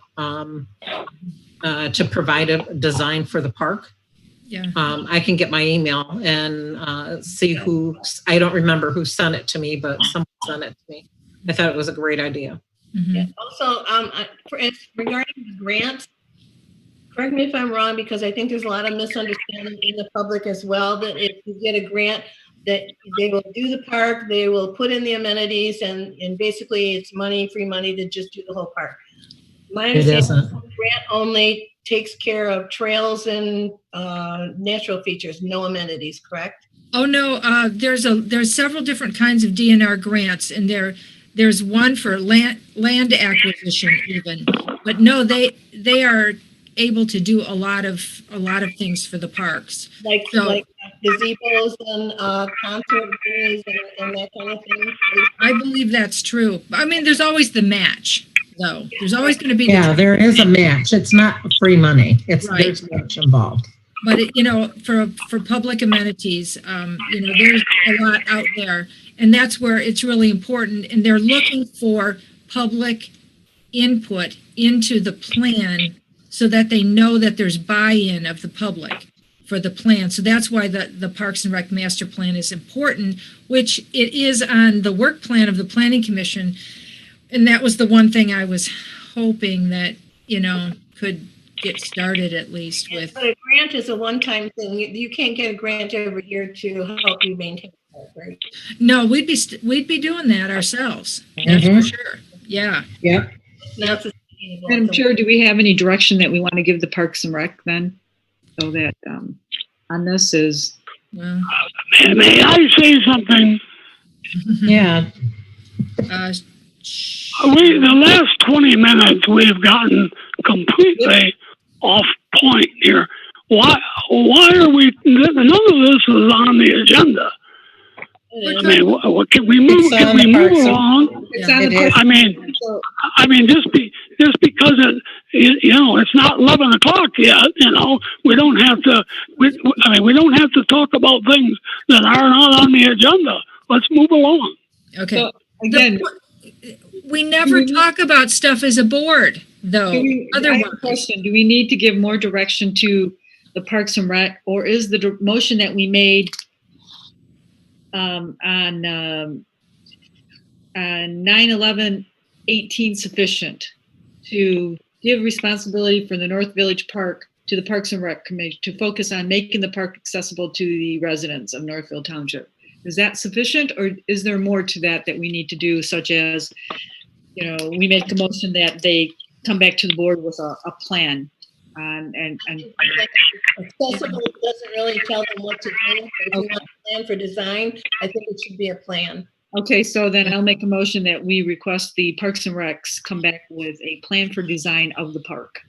All right, and how much of an area? Yeah, this is not a simple thing. Well, I'd say we don't have the money to do the design. Well, then I would allocate you money. How much is it going to cost? Tell me. Parks and Rec has some questions. Yeah. Good. Yeah. They have a vision. Can't they talk and come up with a vision? Or can we not ask them how much, or talk to our planner and ask them to work with them? That's where we need. I would think a joint planning commission, although planning commission's busy, a joint planning and parks meeting, or at least Mr. Lippens helping the parks board get a master plan done. Right. That would be really helpful. We would have to allocate some funding. I think we could probably get a design for 20 grand or something like that, or 25 grand for the downtown, which could then be reimbursed by the grant that we would be able to apply for should we have an actual master plan done. So it's not a small thing. Well, maybe we can say, Ms. Bellinger, could you take it back to the Parks and Rec and come out with what you need to do the planning? And if you need some money, an estimate, to work with the planner, I guess that's what I'm looking for. I would think it would be the Parks and Rec working with the planner. I think that's the way. Just give us an estimate. I mean, the planner should say it's going to be 15,000. I think the downtown plan was 16,000, right? The strategic plan. I'm just looking for an estimate and to get a plan together. Strategic plan, how big was that? I think it was 16,000, wasn't it? I think it sounds like it. Yeah. Yeah, I don't, that was huge. So that's what I'm looking for. I'm putting it back, Ms. Bellinger, in your, in the Parks and Recs, and you as the liaison to the Parks and Rec. And I would, as one board member, a plan from the Parks and Rec of what they need. do you need a planner? How much and then let's talk to Paul and see how much it's going to cost. Let's get an estimate. But to have it vacant is not. That's what I'm looking for. So I guess I'm putting it back in Ms. Bellinger's hands to talk to the Parks and Rec recs and come out with something on the next report. Okay, Ms. Bellinger has something to say. Yeah, Parks and Rec has come up at meetings, particularly like circulating around the question of purchasing the shed and so forth. I understand, and we've been over this a couple times, but I think I need to confirm it again, that purchases I guess the question is this: at what dollar amount does a purchase need approval from the township board? So in other words, if the Parks and Rec gets approval, at what point do they need approval to purchase like garden beds, soil, chips, a shed, items? This is a question that comes up. I understand that the township board needs to approve all expenditures. So how does it work? Parks and Rec would like a little more detail on that. Madam Chair, do you know? Or does the attorney or the manager, somebody have an answer that I can give back to them? Yeah, they should. I believe this board ought to entertain a plan from the Parks and Rec with some money that they say they need $2,000 for X and $1,000 for Y or whatever. They should come to the board with a plan and a budget. And then I would think that if the board approves it, then the board approves it and it's ready. I don't know what the rest of the board thinks about that, but I think by law they have to actually. Okay, let's say we ask for Parks and Rec comes up with a $2,000 for, like you said, X or Y. When it comes and you approve it as a budget, but then when it comes time to purchase the X or Y, we need to actually get approval from the board at that time. I need to know if that's legally the proper way that we're supposed to be doing it. Well, Mr. Fink would know that. Right? Mr. Fink? Hello. Hello. Can authorize, this is off the top of my head, but the board can authorize a department or a commissioner board to expend money within the budget by making a specific authorization. So at the beginning of a period, a year, or the budget year, you could say, here's your budget, and you are approved to spend X within this budget up to a certain amount, and they would not have to come back to you every time they wanted to buy a wheelbarrow full of mulch. It's a relatively minor expenditure. Anything that's going to be a major expenditure, the board should do that. We've talked about this before. I'm hoping that in the next iteration, you'll be able to come up with some written board policies that would give guidance to your departments and to yourselves so that questions like this will be answered in advance rather than on an ad hoc basis. Yes. So you kind of answered the question with regards to, obviously, a wheelbarrow mulch, you don't have to get approval. But so the board needs to come up with guidance with regards to any expenditure over $500, pick a number, $200, that kind of a thing? You could do that. The board could or either not, adopt maybe. or through a policy authorize someone to make expenditures. I'm pretty sure your department heads and some of your elected officials, your treasurer, don't have to come to the board for every single expenditure. Right. Once the budget's been adopted. Right. Right. But there seems to be a dollar amount where there's like, the department head damn well just can't go off and spend $10,000 on something, so I mean, that's how it seems like there is some kind of a threshold. Yeah, it's in our General Appropriations Act, and it tells the thresholds, and it has to come to us then. Ms. Zelnick. I find it interesting we're having this conversation because we have had budgets from the Park and Rec before, and they have gone out and made the expenditures. And I don't recall them telling us, I know they just probably recently brought a spread, but that was in their budget. And they bought it. So I find it interesting that we're hashing this. It's come with a budget, tell us what you want to do, and then go do it. And I think for the last 3 years, that's what they did. This is the first year the Parks and Recs did not come with a plan. And there is nothing in the budget, if I recall, or a little bit, maybe 1,500. I'd have to go back and look, but that is to, the dog park clean and stuff like that. Maybe there's 1,000. I'd have to look. But in the past, so I do find it interesting. We're asking these questions over the last 3 years. They came with a plan. We allocated money, and they executed what they said they were going to do. And as Mr. Araquinto had said, sometimes they hadn't spent all their money because they were very frugal. So I do find it curious. I'm looking for a plan from the Parks and Recs. The reason this was brought up was because that question occurred as to whether or not we need to get approval for expenditures. That's what this question was about. I mean, I think if you came and said you're going to do a planning document with our township planner and it was going to cost $15,000 and we put it in the budget, I would expect that you would go forward and work with the planner for that $15,000. Now, when it starts to get over that $15,000, you would need to come and tell us that. If you went and bought a shed, which I think you did, that was already in the budget. And I think I'm glad you bought it just as our first. That was in the budget, and I don't recall that coming to us after we allocated the money. So I'm looking for a plan from the Parks and Rec, a dollar amount of what they're going to do like they have in the past. And I think doing a planning document is important. So that's what I'm looking for. So. Okay. Can we move on? Yes. Have we beat this to death I at think this so. point? Okay. I'm tired. So, if there's no objection, we have a motion by Chalkley, support by Manley, to receive the trustee liaison reports. Roll call vote, please. Manley, yes. Bellinger, Yes. Chick, Yes. Docket, Yeah. Otto, Yes. Zelenak, Yes. Chalkley. Yes.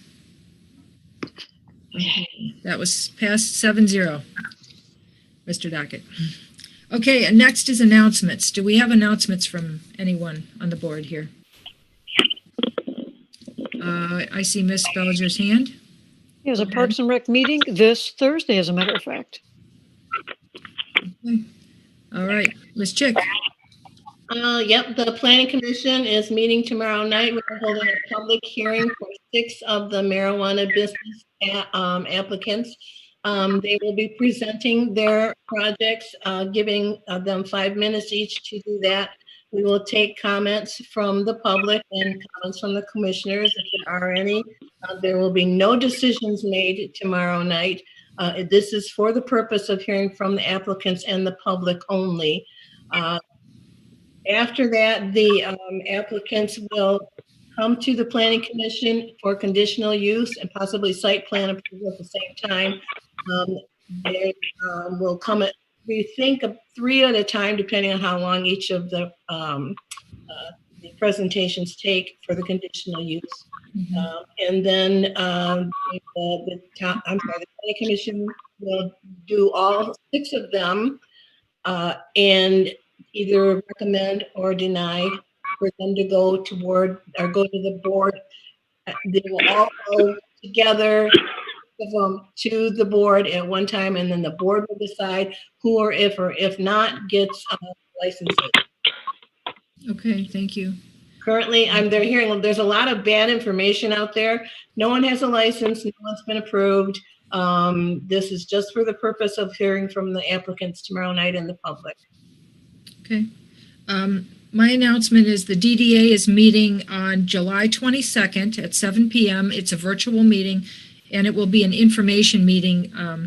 Our chair, Barb Griffith, is giving a presentation, and then we're going to have the regular DDA meeting after that.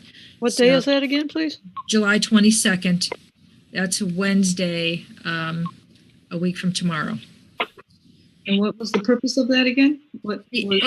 Twice a year, the DDA is required to do an information meeting on projects or, the status of the DDA district, and she's doing that on July 22nd. Okay, any other announcements? Ms. Otto? The ZBA is meeting on July 20th, Monday at 7 o'clock. Okay. All right, anything else? Okay. Second call to the public. Now we have an opportunity for the public to share their thoughts with us again, if they haven't done it before. So if anyone who would like to, please raise your hand and I'll give you 3 minutes. State your name and your address. Is anybody out there wanting to speak? We have Marissa Prisgent. She would like to speak. Go ahead, Marissa. Thank you. It's Marissa Prisgent, 32 Shrum Drive. I want to thank Treasurer Zelenak for sticking up for herself and all of you in the township office as far as the process for communication with COVID-19 is concerned. I think you all have a really amazing opportunity to lead by example when it comes to doing more than just the bare minimum asked of you. And I was pleased to see some of you thinking of that.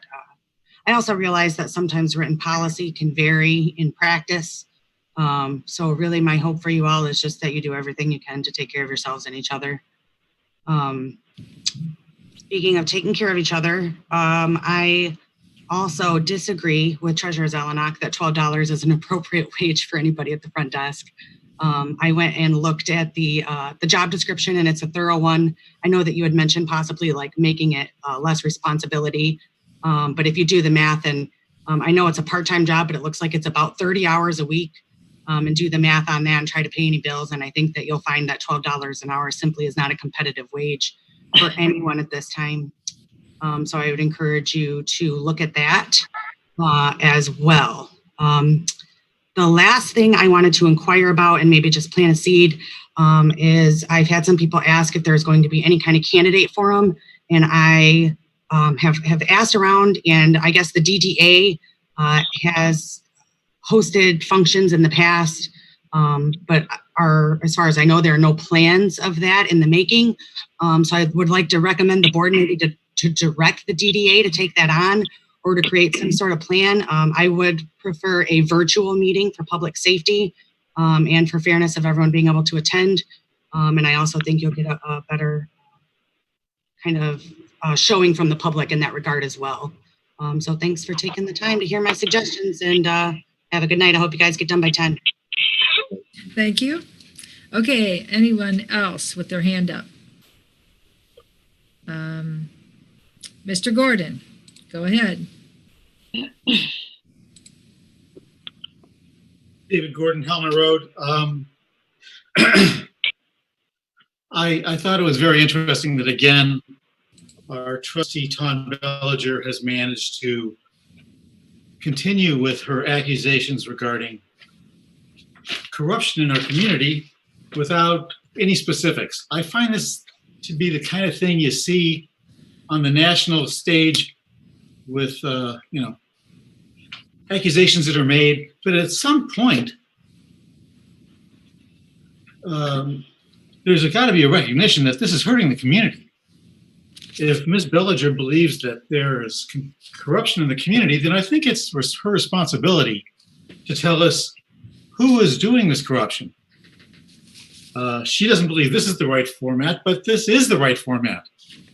I'm looking at her campaign website, and she says that she's going to be, quote, ending the corruption. So I've got your attention, Ms. Bellinger.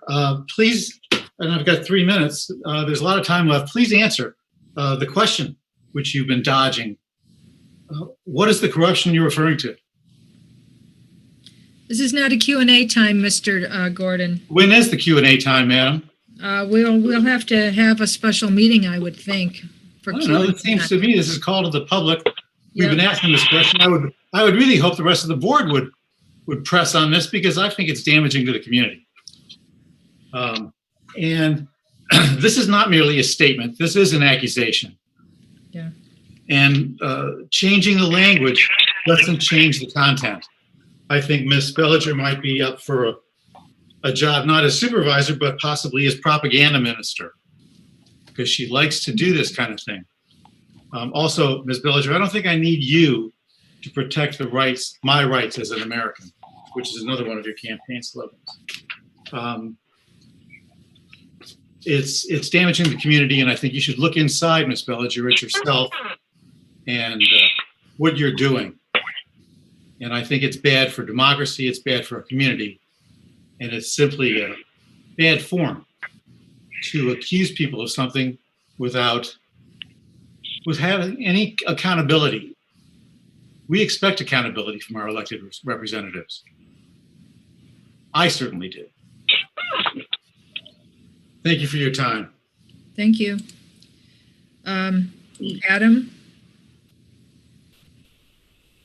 Go ahead. Yes, Adam Only, still Northfield Township resident, still running for Democratic side. When you're trying to come up with things that need to get done and you don't want to have like this little lame duck time in some people's terms, I just wonder what happened to North Village. Not the signage, but the actual work on it. It seems like certain things got pushed to the side with the whole COVID thing and other things got fast tracked. It seems like people were picking and choosing. If the developers are no longer interested, then we should know that, right? That should be public, I guess. If we're just dragging our feet because certain board members don't want to do that, we should know that as well. The Munger deal with 75 Barker got taken care of over these meetings, but nothing is happening with North Village. We've spent a lot of money working with the planner and working with the developers, and now it's just dead. And now we're spending 15 minutes on a meeting about a sign. I would have much rather that 15 minutes been spent talking about what's happening on the property besides a sign. When it comes back to Tawn and her website, reading straight from it, my political motivations are ending the corruption. I'm reading right from it. I'm looking at it right now. So this isn't the first time she's done stuff like this. Previously bringing propaganda to a meeting about marijuana statistics that were from another county on the west side of the state, and then changing it to say Washtenaw County and actually changing the numbers on it and putting it out on the table for everyone to read. Like it's not the first time. So again, I don't know how you can expect to lead a township with actions like this. Thank you for your time. Thank you. Anyone else? Going once, going twice. Okay. Board member comments. Anybody have anything, Ms. Selnok? So I'd like to thank all the volunteers for the cleanup day. It was very successful. I would like to thank Scott Stewart and his family in particular, because they did go around the park, North Village Park, and pick up a lot of the trash, I'd say, and came and dumped it off. It was really nice, and it's always good to see a lot of people come and get rid of the paint in the proper order and all that. It was there was a lot of people in the county, so it was extremely successful, and I'd like to thank Ms. Carlisle for arranging that. One thing I do have on it, the negativity, is that it was not on our website. Several people came in and couldn't find it on the website, so I think that we need to try to make sure that there's a plan to get things on our website like that. But even with it not being there, it was extremely successful. As far as the front desk person, yes, my thought was if we just really had the job description, answer the phones, and go up to the counter to tell people and get other people, then I thought $12 would be sufficient. But in this day and age, it may be difficult to get that. And we do have to remember the front desk person is the face of the township. That is pretty much the person they meet first. So that is something to consider when we're hiring someone, and probably the pay as well in that. I would like to make sure that the COVID-19 policy is distributed to the employees so that they now have that document. And I do think my concern on the, indicating that to end the corruption, it doesn't look good on our community. And we have worked very hard to have a good image of our community. That concerns me. Yeah, I agree. Like, I know the township manager put something in the newsletter on North Village that it indicated that it was on hold, or it didn't seem like things were going. It would be good to activate that. Another thing I think we should do is get our question and answer forums going and see if it works virtually. If it doesn't work, we don't have to do it, but at least we should give it a try and see if people are willing to come. It would be good somehow. I'm not sure if we could get their faces too, like we see our faces, because it's a little. It's just They would not- have to have a camera. Yeah, so maybe they could do that. It would be nice to see the faces of people talking. It's an environment than just seeing like Adam or Marissa's name on the screen. So, but I would start that to see if it works through Zoom, and if people are interested, and if they're not, then we could discontinue it. I think we should start it. So I don't know when we would do the next one. Maybe after the election. Okay, thank you. Anybody else like to share? Ms. Chick? Yeah, I also have a concern about Northfield. I actually sent an email both to Mr. Ains and Mr. Lippens status on that, and have gotten nothing back from anybody. So it bothers me that it appears there's no communication between the developer or the developers, and we were told there might be another proposal coming in. We haven't heard anything on that, so I don't understand why it's just gotten dropped. But that is something that we need. We started it. We need to finish it. And if the Livonia Builders isn't interested anymore, we need to know that as well. We can always send out another RFP, but I don't think it does not serve us well or the public well to just let this hang out there and do nothing. That looks bad. And I agree, $15 an hour for a it's like starting paying most people. So, I would hope that we could do that for that person as well. I understand that while the call is not a Q&A period, sometimes at the board member comments, we do get to ask questions. And this has been brought up at 2 meetings now. Ms. Bellinger has accused the township or the board, whoever she's talking about, of corruption. I would appreciate if Ms. Bellinger would tell us tonight what corruption she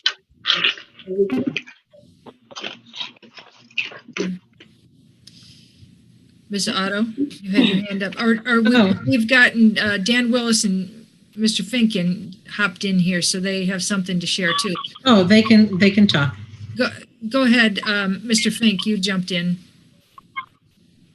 I jumped in because of the North Village discussion, and I just wanted to know that I have had a discussion recently with Mr. Berry. We agreed that we should restart our discussions. We just have not yet arranged a meeting with McKenna and Mr. Ains and me and Mr. Berry. Okay. And so if there's anyone who has caused the delay, it is probably me. I'll tell you. Yeah, I don't know. Mr. Willis, do you have something? Yeah, I have 2 things. One was the credit card problem we've had in the past month.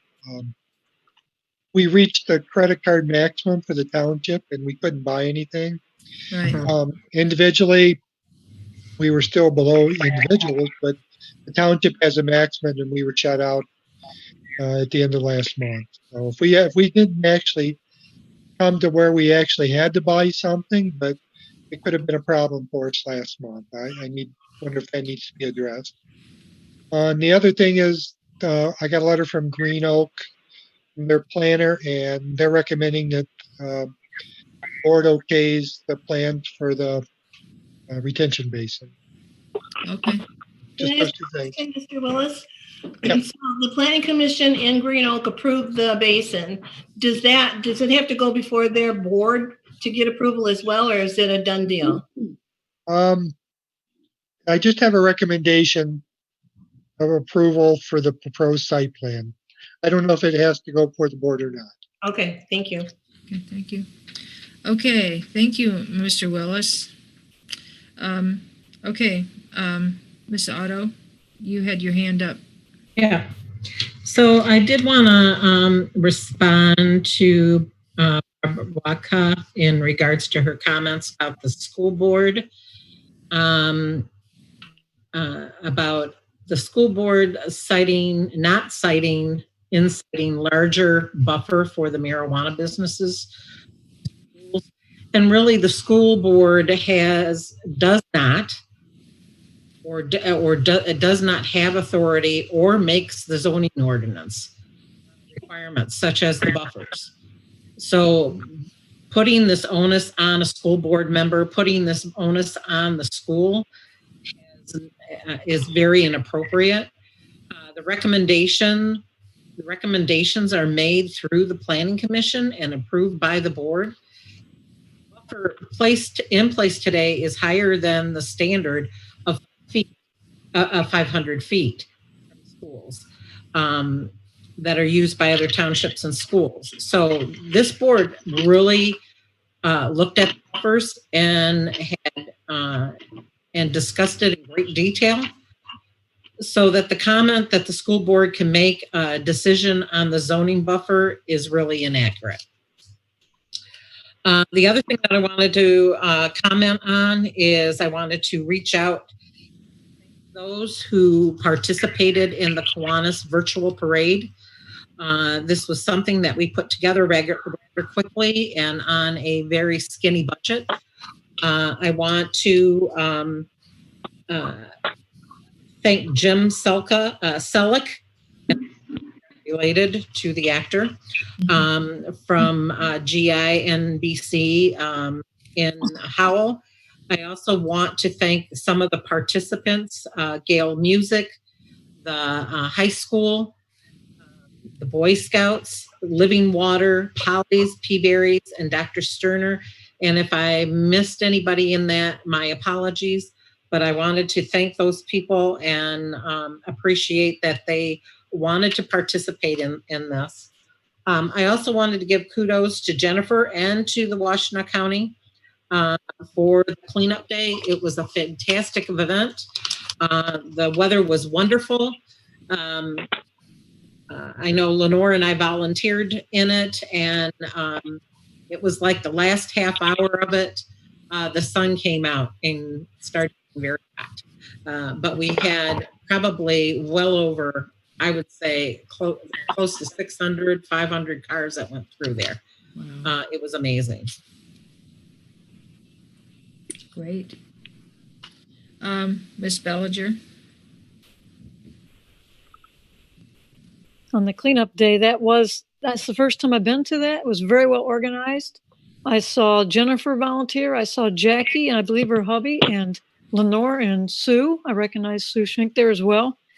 And other volunteers I didn't recognize. They were obviously from other parts of the county. Very well organized. Great job. Thank you, volunteers.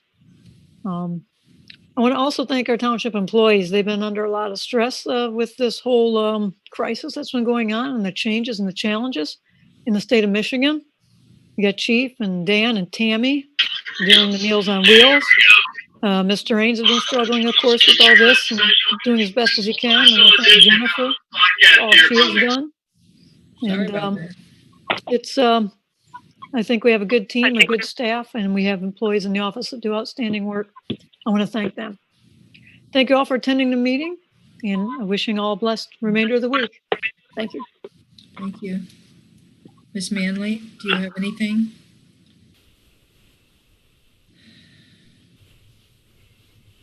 Sorry, I had to get to my screen. Yes, there's still time to get in your absentee ballots. If you've gotten your ballots, feel free to send them in. And it's been overwhelmingly numbers. So, but we're still welcome to get those. If you have any questions, just call the clerk's office and we can help you. That's it. Okay. Thank you. And I guess, Mr. Dockett, did you have anything? Oh, yeah, don't forget Mr. Dockett. I believe there's 3 people, I could be corrected if I am stupid about something, credit cards, township credit cards. And I believe they can go to $4,000 or $5,000 a month. So if it's 4,000 on 3 cards, there could be more. I don't know. I'm just figuring if they can't get by on $12,000 a month that they're going to charge on the charge cards. I don't know. Why don't we just raise it right up, to maybe 20,000 or something? I think we should have a handle on it, and I think $12,000, if that's the number, I think that's plenty for them to spend per month on a credit card. Credit cards can get lost; they can get used by other people. So that's my opinion. Thank you. Okay, thank you. And I guess my comment is that I am dismayed about the level of division in the community, and I would hope that we could put some of it aside, even though it's the political cycle here and it happens. Let's be kind to one another. Let's not assume the worst about each other, and work together.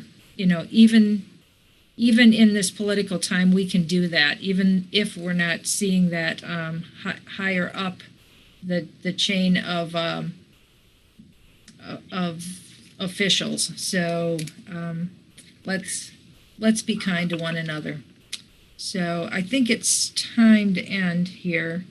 I'll just have one quick comment. I wanted to thank Lenore, and I know Jackie looked for us. We're helping, trying to get the park path cleaned up for Barker Road. I want to thank them for trying to spend some time to help us get it cleaned up and painted and get the projects going on there using the privately funded Kaboom grant. I do understand I will that be there tomorrow. Chief cleaned things up, I believe. I want to thank him for that. Yep. And one other thing, Ms. Shockley, if I may add. Sure. We're looking for volunteers tomorrow on that. Yep. Right. What time is that going to be, Ms. Ballinger? Noon to 3. Yeah. Noon to 3, and they'll be meeting at the People's Express. Okay. Bring your face masks. Careful, you can't park any buses there yet. Yeah. Okay. Just kidding. Well, everyone take care. Be safe. Be well. All right. Good night. And Janet, thank you for your dog. Good night. We